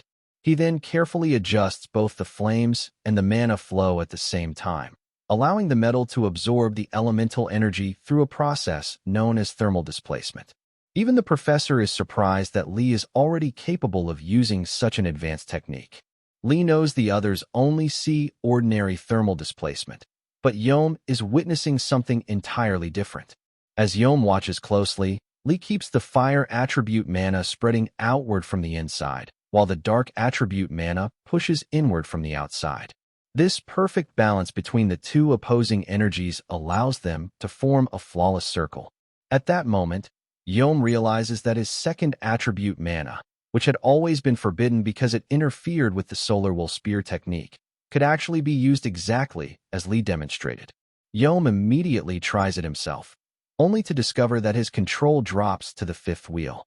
He tells Lee that he successfully formed the Black Flame Wheel, but he no longer has enough strength to maintain 6 wheels. He casually replies that 5 Black Flame wheels should already be stronger than 7 regular ones. However, Yom quickly rejects the idea and explains that the Yoma sect regularly sends instructors to evaluate successor candidates living outside the sect. If his level falls below the 6th wheel, he will lose his position as successor. Because of this, Lee suggests using the old method temporarily, but Yom reveals that it will not work either since he can no longer properly control dark attribute mana. Lee realizes the situation is more serious than expected, especially after learning that the instructor will arrive tomorrow. Determined not to let Yom lose his successor status, Lee starts searching for another method that can work within a single day. He then asks Yom if he is willing to do anything to secure his position. Yom immediately agrees, so Lee extracts the Crimson Resonance Blackstone from him and announces that they will first change Yom's weapon. The two then head to Akelcup's private training room, a facility reserved only for the top 100 martial arts hall rankers or the top 30 faculty members. Lee tells Yom to stop wasting time, so Yom reshapes the training room to resemble the grounds of the Yoma sect. Seeing this, Lee jokingly asks if he is feeling homesick. Yom calmly explains that his master sent the environment setting to him, so he occasionally uses it for training. Without delay, Lee begins crafting tools and splits the extracted bond into 2 separate pieces. He then binds each piece to a spear before handing both weapons to Yom, who looks completely confused about why he suddenly needs dual spears. Lee explains that using 2 spears is far more effective for handling dual attribute mana. He then instructs Yom to create a flame wheel with his left hand while releasing dark mana with his right. Yom focuses carefully and follows the instructions, but something unusual immediately happens. Lee quickly realizes what Yom has been lacking all this time. Without noticing it himself, Yom allows dark mana to flow into his left hand naturally. Normally this would not be a major issue, but because Yom spent years suppressing dark mana, the 2 attributes now interfere with each other severely. That is why Lee creates a new training method focused on controlling both attributes simultaneously, which should allow Yom to easily regain the 6th wheel. Lee even gives Yom a special wristband to wear during training. After 3 hours, Yom adapts rapidly and becomes noticeably better at handling both attributes. Watching this, Lee wonders if the method works so well because it was originally developed by Yom's future self. Curious about Yom's natural talent, Lee carefully studies his breathing patterns, muscle movements, and shifts in balance. Noticing Lee staring intensely, Yom asks what he is looking at, but Lee casually replies that he is gathering data to create Yom's future weapon. Hearing this makes Yom unexpectedly happy, and he quietly tries to hide his reaction. A little later, Lee asks if there is a deeper reason Yom wants to protect his successor position so badly. Yom's expression darkens as he quietly explains that his master wants him to become the next sect leader, and as a disciple, he simply wishes to fulfill that expectation. Yom Sunga was once an orphan with no family before being taken in by the S-rank hero and first leader of the Yoma sect, Yom Jinhyun. Although the former sect leader retired after suffering serious injuries and losing much of his strength, his influence over Yom as both a master and father figure remains absolute. While continuing his training, Yom suddenly pauses and asks Lee why he is helping him in the first place. Lee explains that he plans to enter the 6 great demon realms someday, but to survive those dangerous places, he will need strong allies capable of protecting him. He also needs rare materials to forge powerful weapons for them. That is why he is helping Yom, who will one day become sect leader and possess both the influence and resources needed to support him. Yom comments that Lee's reasoning sounds extremely practical. Lee simply responds that he is not helping people out of kindness alone. Yom then declares that if Lee truly helps him become the leader of the Yoma sect, he will personally accompany Lee into the 6 great demon realms. Hearing those words makes Lee remember the past, because Yom once made the exact same promise with the same determination. At that moment, Lee activates the Karma Seal within the Crimson Resonance Blackstone and silently resolves to make Yom the next sect leader no matter what happens. The next day, Yom greets Kong Hyun-woon, the 7th ring instructor of the Flame Gate, who arrives alongside several others to oversee Yom's examination. Curious about the unfamiliar faces, Yom asks who they are, and Kong explains that they are disciples personally selected by the clan master to observe the sparring match. While discussing the matter, Kong casually refers to Yom as the future clan master, but Yom immediately interrupts him and firmly states that the next clan master has not been decided yet, so Kong should choose his words carefully. Kong quickly apologizes before asking if they should begin testing Yom's current level. However, Yom shocks everyone by revealing that he intends to apply for promotion to the 7th ring. Kong, who has always underestimated Yom, is left stunned by the announcement. He then recalls the instructions given by the next clan master candidate, who told him to fight seriously if Yom ever challenged for 7th ring promotion. Kong explains that from the 7th ring onward, the test also includes a sparring match against an instructor, so he advises Yom to wait longer since it is still too early for him. In response, Yom mocks Kong and asks if he is afraid of losing his instructor title. The taunt immediately angers Kong, who accepts the challenge without hesitation. After retrieving his spear, Kong explains the rules for the 7th ring promotion match. The battle will be a domain sparring contest, a direct clash of power where victory depends on whose flame ring is stronger. To pass, Yom must either win or force a draw. As the spar begins, Yom surprises everyone by wielding 2 short spears instead of a traditional weapon. Kong laughs at him and ridicules the crude fighting style, but Yom ignores the insults and activates black attribute mana. Seeing this, Kong begins lecturing him, but Yom calmly replies that Kong will understand once their powers collide. Yom's confident attitude only makes Kong more furious. Kong declares that Yom will regret his arrogance before proudly displaying his flame rings. However, the moment their powers clash, Kong is completely shocked to discover that his flame rings are being torn apart. Before long, Kong is forced to admit defeat, giving Yom both victory and promotion to the 7th ring. After the match, Lee asks what happens next, and Yom explains that once the promotion ceremony is completed, he will officially be recognized as both an instructor and the formal successor of the Flame Gate.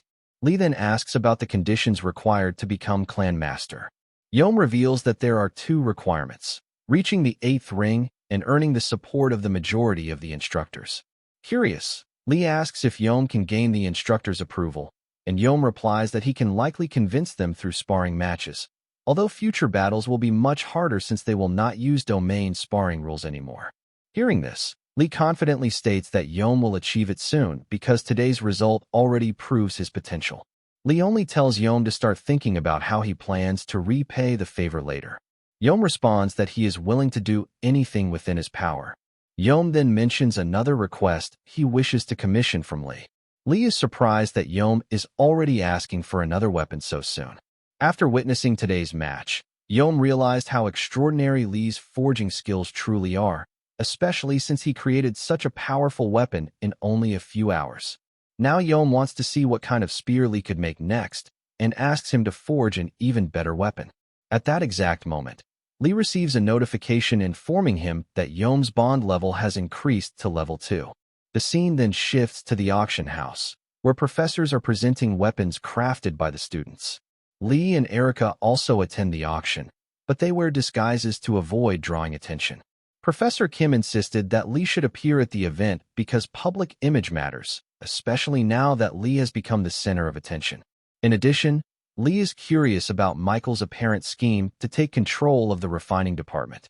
Soon, the commentator announces the auction theme, revealing that a total of 36 iron swords have been submitted. A special quality verification process has also been prepared for the event.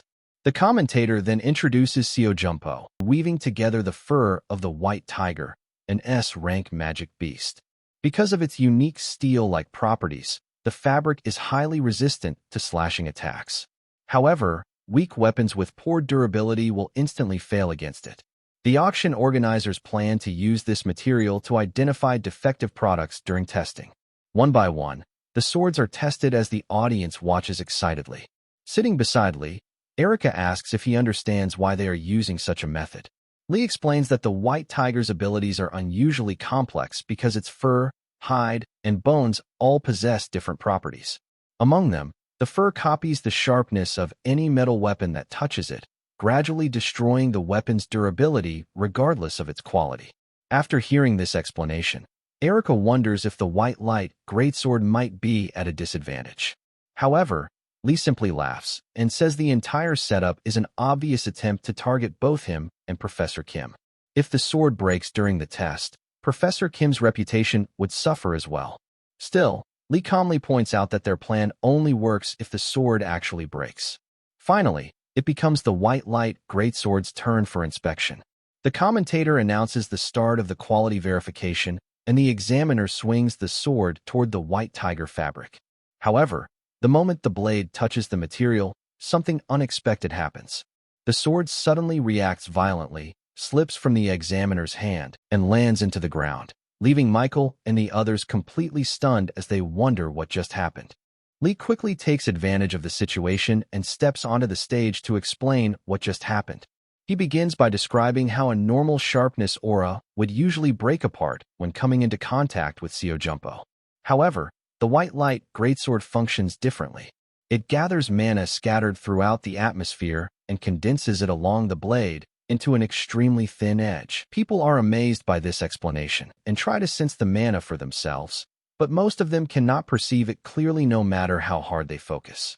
Lee calmly explains that this is normal because the mana density is not high enough to qualify as sword chi. Still, the energy is far sharper than ordinary light, which is why he refers to it as sharpness aura. Hearing this explanation, Erica asks if the strange phenomenon from earlier was also caused by the sharpness aura. Lee confirms her theory and further explains that when two identical sharpness auras collide, they create resonance instead of canceling each other out. After explaining the concept, Lee decides to demonstrate something even more impressive. He pulls out Erica's bond stone, breaks it to activate its effect, and the blade instantly absorbs the released mana. As the fluctuating mana within the greatsword stabilizes, Lee carefully guides the energy into a proper flow. Moments later, the sword is tested again, and everyone is shocked to discover that its rank has risen from high rank to rare rank. Lee then explains the newly added effect responsible for the upgrade and tells the auction manager to adjust the starting price accordingly. Hearing this, the manager immediately raises the starting bid from 1 million won to 5 million won. Since the weapon was crafted by Lee, who has recently become the center of attention, and because the sword evolved into a rare rank item during the demonstration itself, the audience becomes extremely excited. To many people, the weapon is not only valuable, but also an entirely new research opportunity. The bidding begins immediately, and the price rises rapidly. Eventually, Jake raises the bid to 200 million won, but Erica quickly counters with 210 million won. The manager asks if there are any more offers, prompting Jake to increase the amount once again. Erica refuses to back down and continues competing against him. Watching the numbers climb higher and higher leaves Lee amazed at how casually wealthy families spend enormous amounts of money. Suddenly, a new bidder enters the auction and offers 600 million won. Jake is completely stunned by the massive price increase, but he also fears disappointing his sister, who ordered him to obtain Lee's weapon at any cost. Unfortunately for both Jake and Erica, the bidder turns out to be Director Yunha, someone far beyond their financial reach. Realizing they cannot compete, both of them withdraw from the auction. The manager then officially sells the white light greatsword to Director Yunha. Even Lee is shocked by the final amount. After the auction ends, Lee receives the payment for the greatsword and asks Director Yunha how she plans to use it. Yunha explains that she intends to bring the weapon into a dangerous zone because a sword of this quality would be wasted if used only for training. Interested in seeing the greatsword in actual combat, Lee suggests visiting Yunwal Mountain and asks if he can accompany her. Yunha immediately recognizes the location as the site selected for the first-year students' upcoming subjugation training. Lee confirms that he simply wants to visit the area in advance. Yunha considers the offer carefully and is about to decline, but Lee suddenly offers to craft any armament she wants in return. Hearing this, Yunha instantly agrees and decides they will leave next week. Lee accepts the arrangement without hesitation. In truth, Lee has another reason for choosing Yunwal Mountain. Jürgen Kreuger, known as the Summer Climber, is the chairman of the UD Group, the world's leading global corporation and the strongest necromancer alive. One of the artifacts he lost after being attacked by a demon from Pandemonium is secretly hidden within Yunwal Mountain. The scene then shifts to Jake, who gathers enough courage to meet Arya and admit that he failed to obtain the White Light greatsword for her. Arya appears calm as she listens to the news while Jake repeatedly apologizes. Instead of becoming angry, Arya tells him that what is done cannot be changed, so they should focus on their next move. Since Lee and Jake attend the same class, Arya instructs Jake to find an opportunity to approach Lee directly. She even promises to speak to their father about the succession ceremony again if Jake handles the situation properly. At the same time, she reminds him how unstable his current position already is and warns that another mistake could easily cost him his place as valedictorian. Before Arya can continue, Jake hurriedly interrupts and promises that he will do whatever it takes to obtain the sword from Lee. Arya smiles again and calmly asks whether he truly thinks it is acceptable to interrupt her while she is speaking. Realizing his mistake, Jake immediately apologizes. Arya then coldly instructs him to bring the sword to her by any means necessary. The reason behind her obsession is simple. For reasons she cannot fully explain, Lee continues to irritate her more and more with every encounter. In the next class, Lee presents the short spears he forged as his assignment. The professor is immediately shocked after checking the stats of the high-grade, mid-high-quality weapons. The craftsmanship alone is already impressive, but what truly surprises him are the flame wheel and auxiliary formulas engraved within the spears. These formulas automatically repel attribute mana whenever the user's control becomes unstable, effectively warning the wielder before a mistake can occur. Deeply impressed, the professor awards Lee a perfect score and even exempts him from future attendance. Hearing this announcement causes the other students to whisper among themselves, calling Lee a genius while wondering why someone with his ability is still attending classes alongside ordinary first years. After finishing the evaluation, Lee prepares to leave the classroom, but the professor hands the spears back to him and asks Lee to contact him if he ever decides to sell them. Carrying the weapons with him, Lee heads toward Professor Guang's class instead. When Lee opens the dojo doors, he finds Jake already training inside. Jake is surprised to see him and asks whether Lee has a class today. Lee casually replies that he simply arrived early to get some practice done and offers to leave if Jake wants the room to himself. However, Jake immediately stops him because he wants to ask Lee for a favor. Before Jake can even explain, Lee refuses instantly since he already knows Jake wants him to forge a weapon for Arya. Lee makes it clear that he has absolutely no intention of doing that and tells Jake to give up. Just like director Yunha, Lee cannot allow Arya to lose interest in him.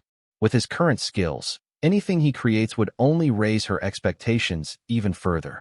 Realizing persuasion alone will not work, Jake pulls a weapon called the Hammer of Black Flames from his bag and presents it to Lee. The hammer was forged using refined dragonite, and both sides are infused with fire and dark attribute mana to amplify the power of each element. Lee carefully examines the weapon before admitting that it is actually quite impressive. Jake then proposes another duel.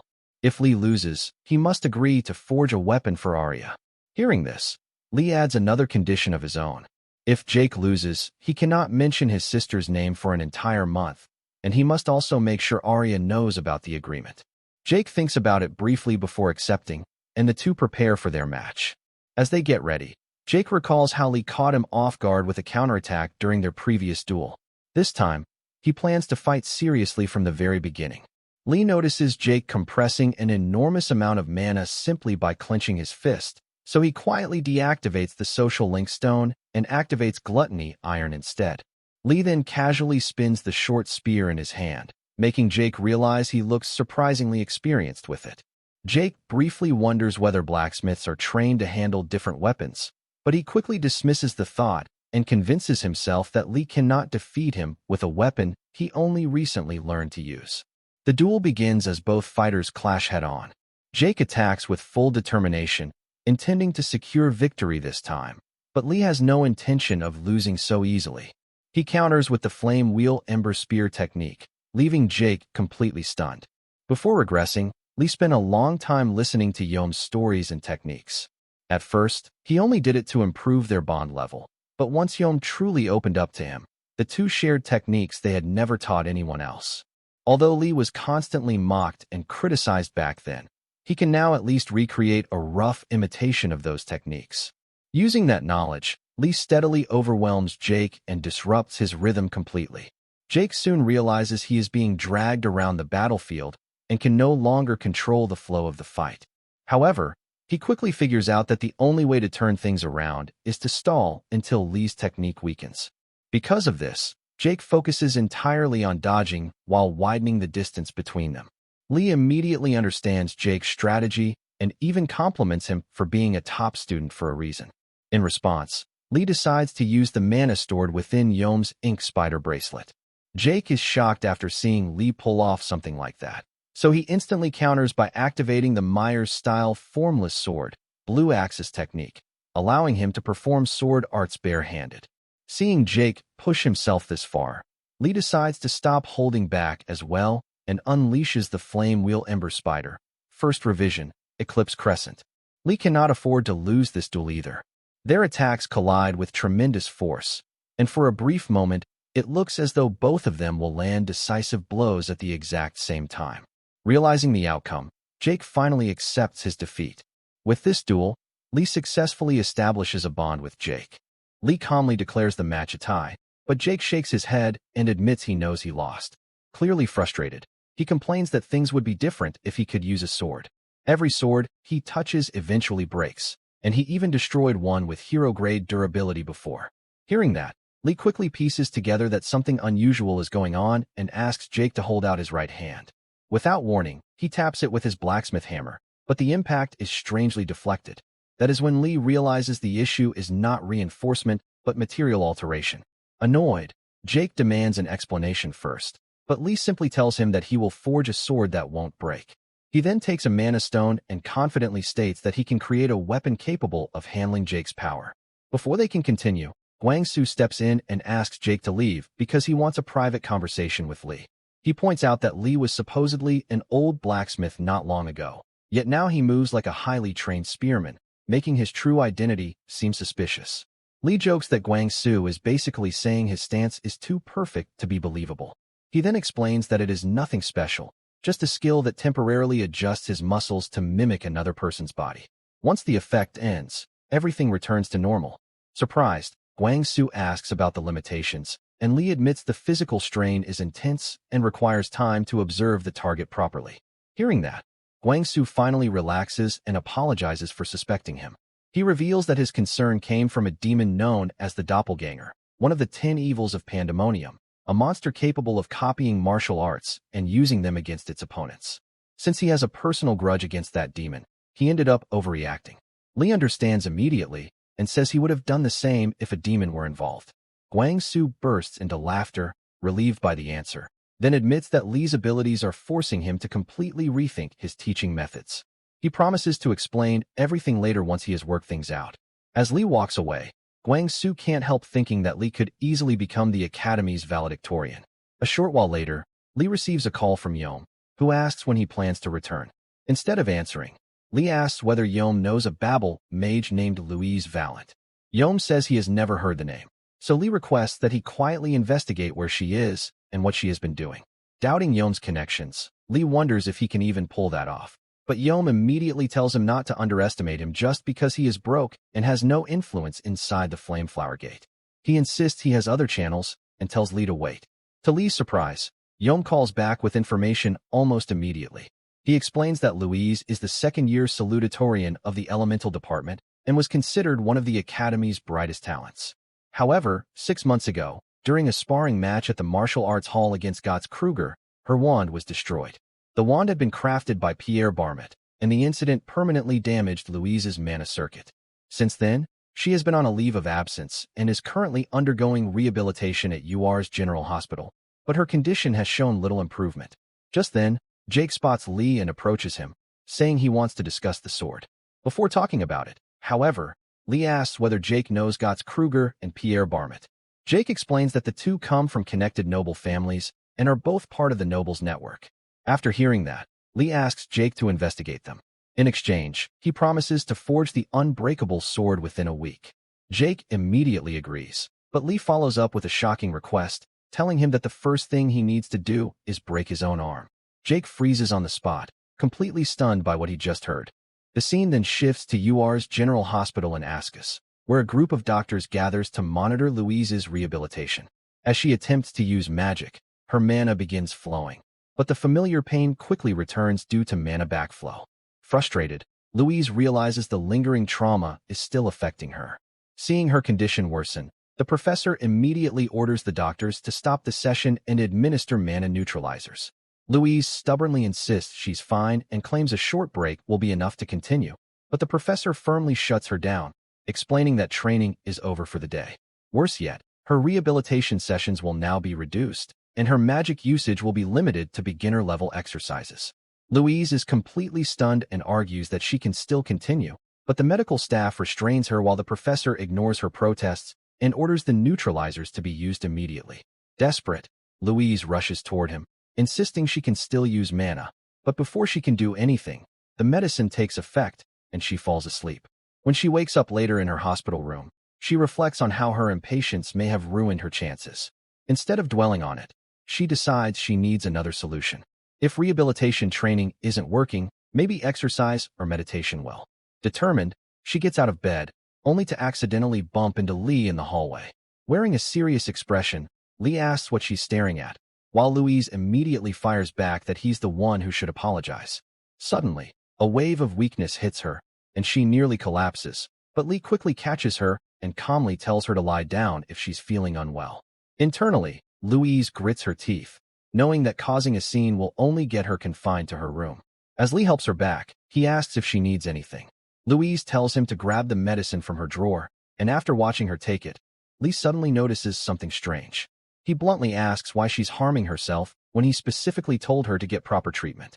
Confused, Louise demands to know what nonsense he's talking about, but Lee explains that the medicine she just took is actually making her condition worse.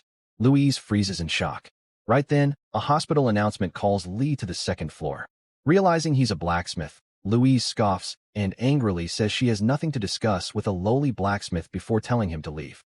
As Lee walks away, a notification suddenly appears, informing him that a bond has been established with Louise Vallant. Even Lee looks surprised by that.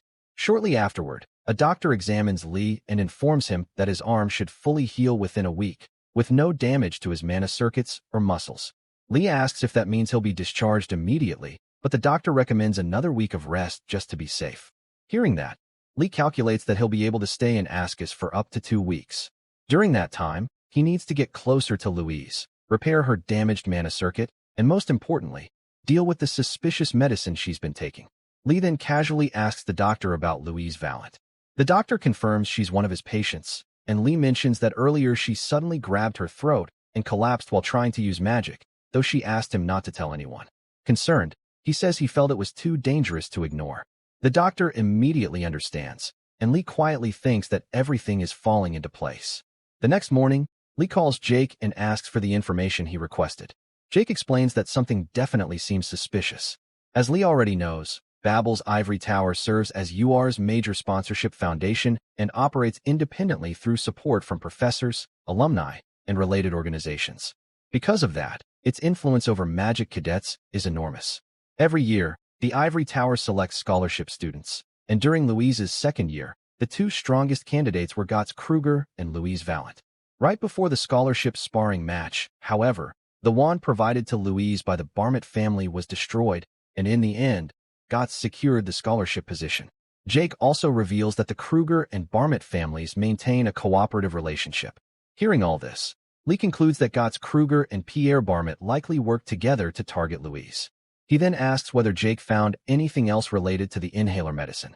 Jake says that Louise's injuries were severe enough that Professor Charles from the Elemental Department personally stepped in to help her and continues sponsoring her treatment even now. Instead of feeling reassured, Lee finds that detail even more suspicious. After thanking Jake for the information, Jake mentions one last thing. Several people, including Yom and Erica, have been worried sick about Lee and have been giving Jake a hard time, so he should contact them soon.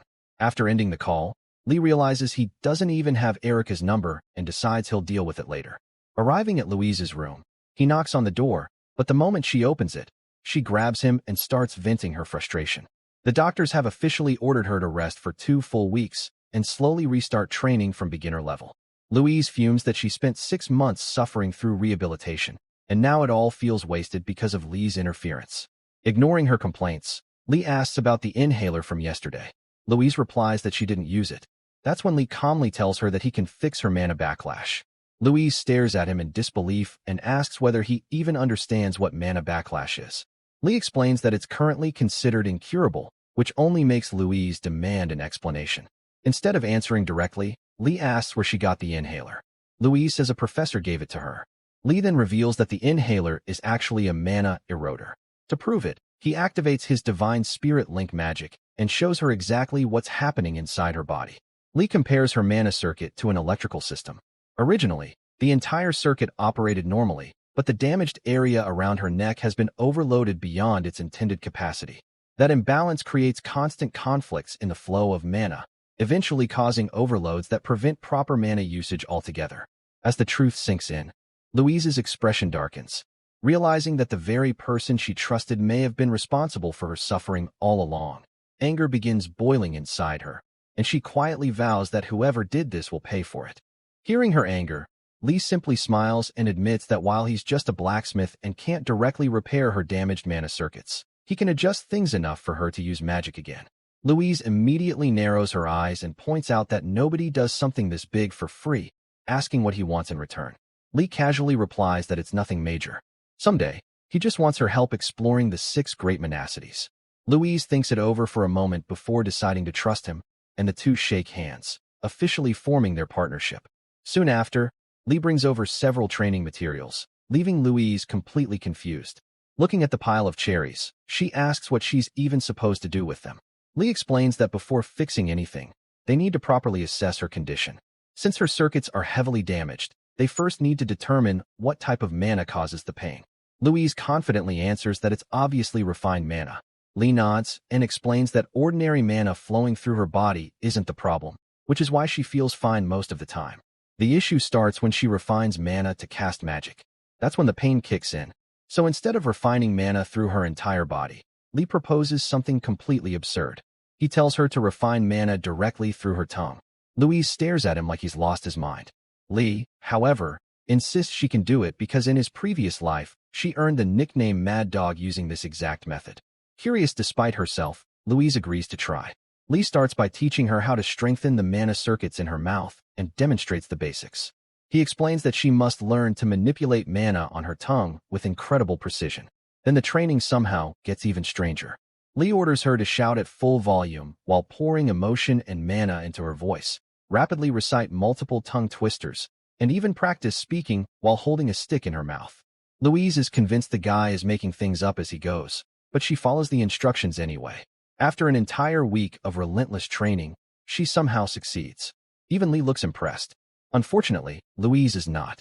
Frustrated, she points out that all she's improved is her pronunciation and enunciation, and she has no idea what any of this has to do with magic. Still, she calms herself down and asks for the next step. This time, Lee introduces her to word magic. Hearing that immediately grabs her attention.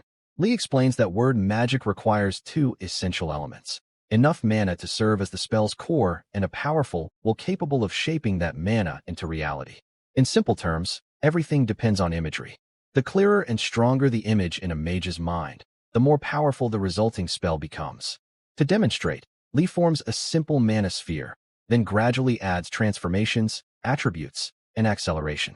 The result launches forward and blasts straight through a nearby window. Startled, Lee immediately apologizes and promises to pay for the damage. Worried that he may have scared Louise, he turns around only to freeze in shock. Louise has already copied the technique perfectly. Not only that, but her sphere is significantly larger than his.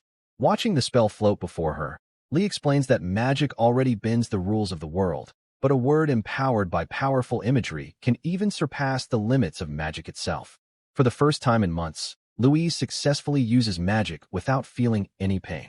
She stares at her hands in disbelief, overwhelmed with emotion. Lee jokingly tells her it's okay to cry if she wants to. Louise shakes her head and says not yet. She'll save that for after she takes down the person responsible for everything that happened to her. Hearing that determination, Lee tells her it's time for the next stage of training, overcoming her trauma. The scene then shifts to the Ivory training grounds, where Gotts receives an urgent call from Pierre. Nervously, Pierre informs him that a challenge has been posted on the Tower Cafe board. The challenger is Louise Vallant. In her message, Louise explains that after a long rehabilitation period, she has recovered enough to use magic again. While she is still not fully restored, she formally requests a duel against Cadet Gotts 1 week from now at the Martial Arts Hall. She even adds that if Gotts is unable to participate because of fear or injury, she will respectfully accept his decision. The moment Gotts finishes reading, his face twists with rage. Furious at what he sees as mockery, he swears that this time he'll make sure Louise never uses magic again. Back at the hospital, however, Louise is far less confident than her challenge suggests. She worries that her incantation magic is barely at beginner level and can't believe Lee publicly challenged Gotts on her behalf. Lee calmly tells her to relax because he didn't issue the challenge without a plan. He explains that when it comes to incantation magic, willpower matters even more than precise calculations. The subconscious mind plays a huge role, but because of her past experience, Louise has become afraid of using magic.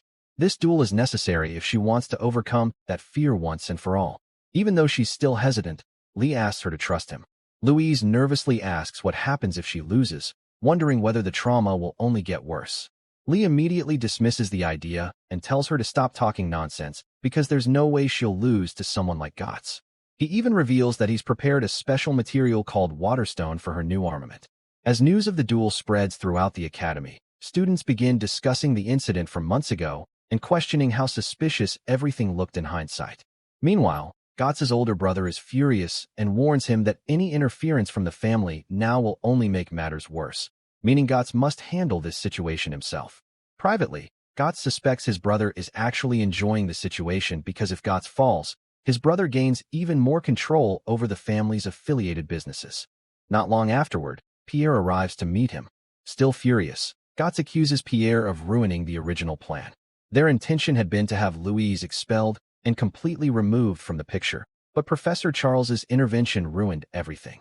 Pierre quietly admits responsibility and apologizes, but Gotts cuts him off, saying apologies are worthless unless Pierre has a solution. He warns that if this situation spirals out of control, both of them could suffer serious consequences. Pierre then smirks and tells him not to worry. This time, he already has a plan to deal with Louise once and for all.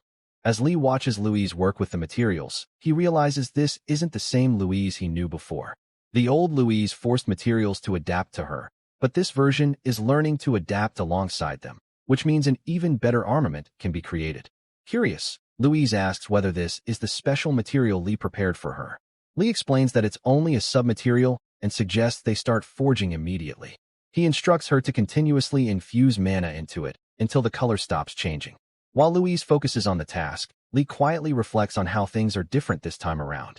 Before his regression, he spent most of his effort making corrections, but now both Louise's condition and the materials are far more stable. Instead of fixing flaws, he can focus entirely on drawing out their full potential. He begins by infusing mana into a projection alloy, spreading it into a thin sheet, while simultaneously engraving an incredibly complex network of mana circuits across its surface. Watching the process, Louise is stunned that Lee can perceive and manipulate such intricate circuits so effortlessly. Once the foundation is complete, Lee tells her to carefully place the prepared material on top of the sheet.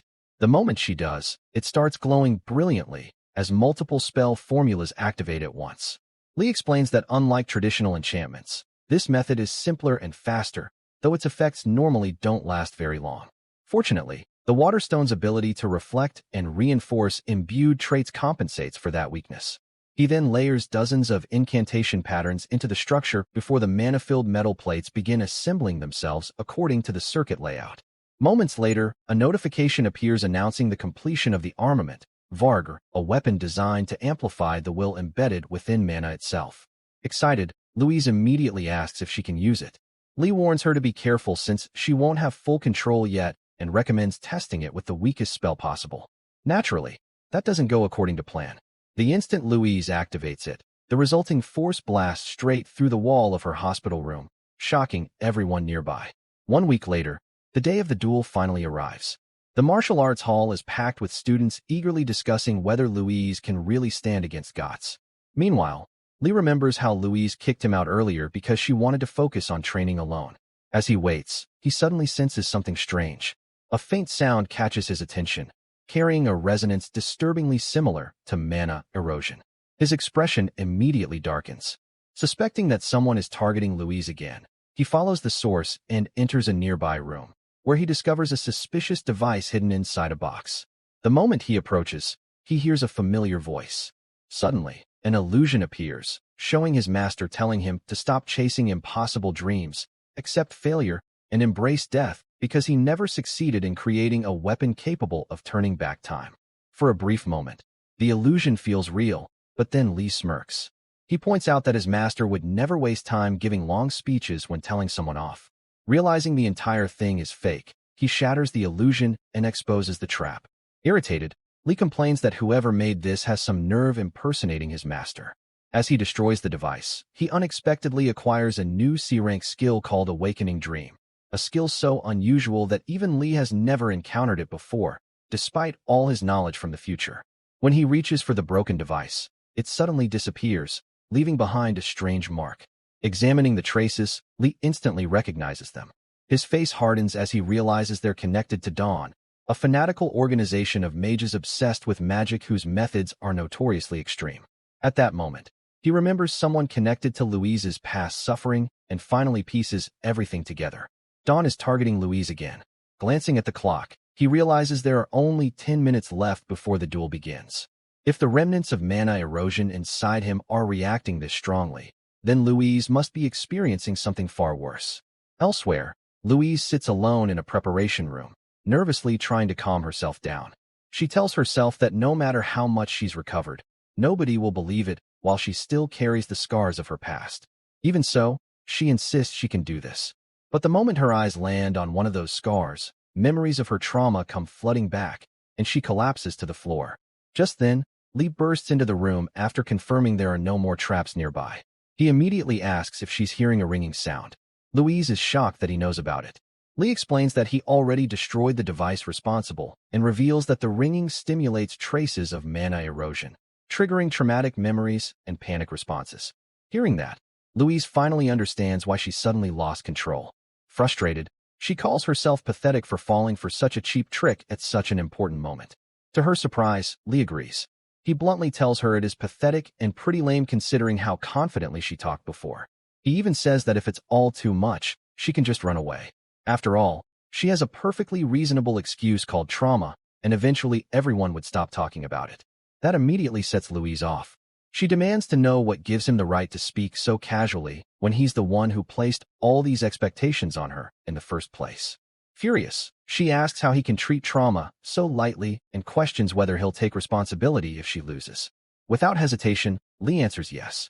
The response catches Louise completely off guard. Lee then reminds her of what he said from the beginning. There is absolutely no way she'll lose to someone like Gotts because he never enters battles he expects to lose. According to Lee, she only needs to do two things: trust him until the very end and give everything she has to defeat her opponent. Finally, the scene shifts to the arena, where Louise and Gotts stand facing each other before a packed audience. Wearing a confident grin, Gotts mocks her, saying he heard she can no longer use magic and asks whether she's fighting just to protect her pride.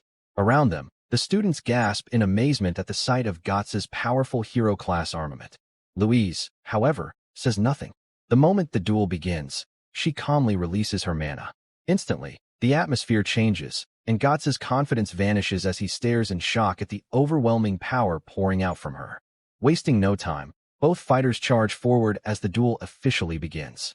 Gotts immediately sends his undead summons rushing toward Louise, confident that sheer numbers will overwhelm her, but Louise calmly casts a single spell and wipes out the entire group in an instant. The crowd is left stunned, and even Gotts can hardly believe what he just saw. Still trying to stay composed, he insists the match isn't over yet since he can simply restore the undead with his mana. Before he can act, however, Louise fires the same spell directly at him. Gotts barely manages to block the attack, and the impact alone leaves him shaken. He quickly realizes that if it weren't for the arena's safety mechanisms, he would have been in serious trouble. Frustration starts boiling over as he remembers being told that Louise's mana circuits were completely ruined. In his anger, he even curses Pierre for failing to handle something so important. Then, in the blink of an eye, Louise closes the distance between them. Looking at the arena barrier, she casually remarks that it seems pretty sturdy. Gotts immediately senses danger, but before he can even think about surrendering, Louise unleashes the same spell once more. The attack lands perfectly, and Gotts crashes to the ground, completely defeated. Moments later, the announcer declares Louise the winner. The entire arena erupts into shock as students struggle to process what they just witnessed. Standing tall after her victory, Louise boldly declares that anyone who chooses to mess with her should be prepared to face the consequences. Later, the scene shifts to the hospital, where Gotts is receiving treatment. His injuries are severe, and to make matters worse, his mana circuits have suffered catastrophic damage that doctors are unable to repair. Elsewhere, Gotts's older brother meets with Pierre and coldly informs him that the complaints coming from both the UD group and Dawn are becoming increasingly serious. Even though Gotts was reckless, his natural aptitude still made him useful. Pierre apologizes, but Gotts's brother cuts him off and points out that Pierre must have some kind of solution if he's still standing there so calmly. Pierre explains that once Louise enters the ivory tower, he already has plans to deal with her. As for Lee, the upcoming subjugation training exercise presents the perfect opportunity. If he receives a little support, he promises to handle both problems personally. After a moment of silence, Gotts's brother agrees to help, but issues a clear warning. If Pierre fails again, he should be prepared to give up his succession rights entirely. Pierre accepts the condition and promises not to disappoint him. The story then shifts back to Lee, who is deep in thought. Something about his newly acquired skill feels unsettling. To obtain a skill, a person normally needs at least some aptitude related to it. If this were simply a hidden talent he always possessed, that would be one thing. But if he somehow developed an aptitude that didn't previously exist, then that raises an entirely different set of questions. As he analyzes the skill further, Lee finally begins to understand its true nature. Rather than being an offensive ability, it's actually a mental barrier skill. Combined with Dream Ivory, the reward he obtained earlier, it could become an incredibly useful tool in the future. While Lee is lost in thought, Louise arrives and sits beside him. Lee asks whether she's finished with her discharge procedures, but Louise explains that she still has several tests scheduled for the following week. She then tells him about a conversation she had with Professor Charles the previous day. The professor asked when she planned to return to the elemental department, but Louise informed him that she intends to transfer to the martial arts department instead. Since the magic she now uses differs completely from the standard theories taught by the elemental department, she no longer sees a reason to stay there. According to Louise, Professor Charles simply sighed and said it couldn't be helped, though he also told her that she could always come to him if she ever needed assistance. Louise then looks at Lee and admits that keeping her composure during that conversation was incredibly difficult. After everything she has learned, she had to fight the urge to confront Professor Charles on the spot, making it one of the hardest conversations she's had since her recovery.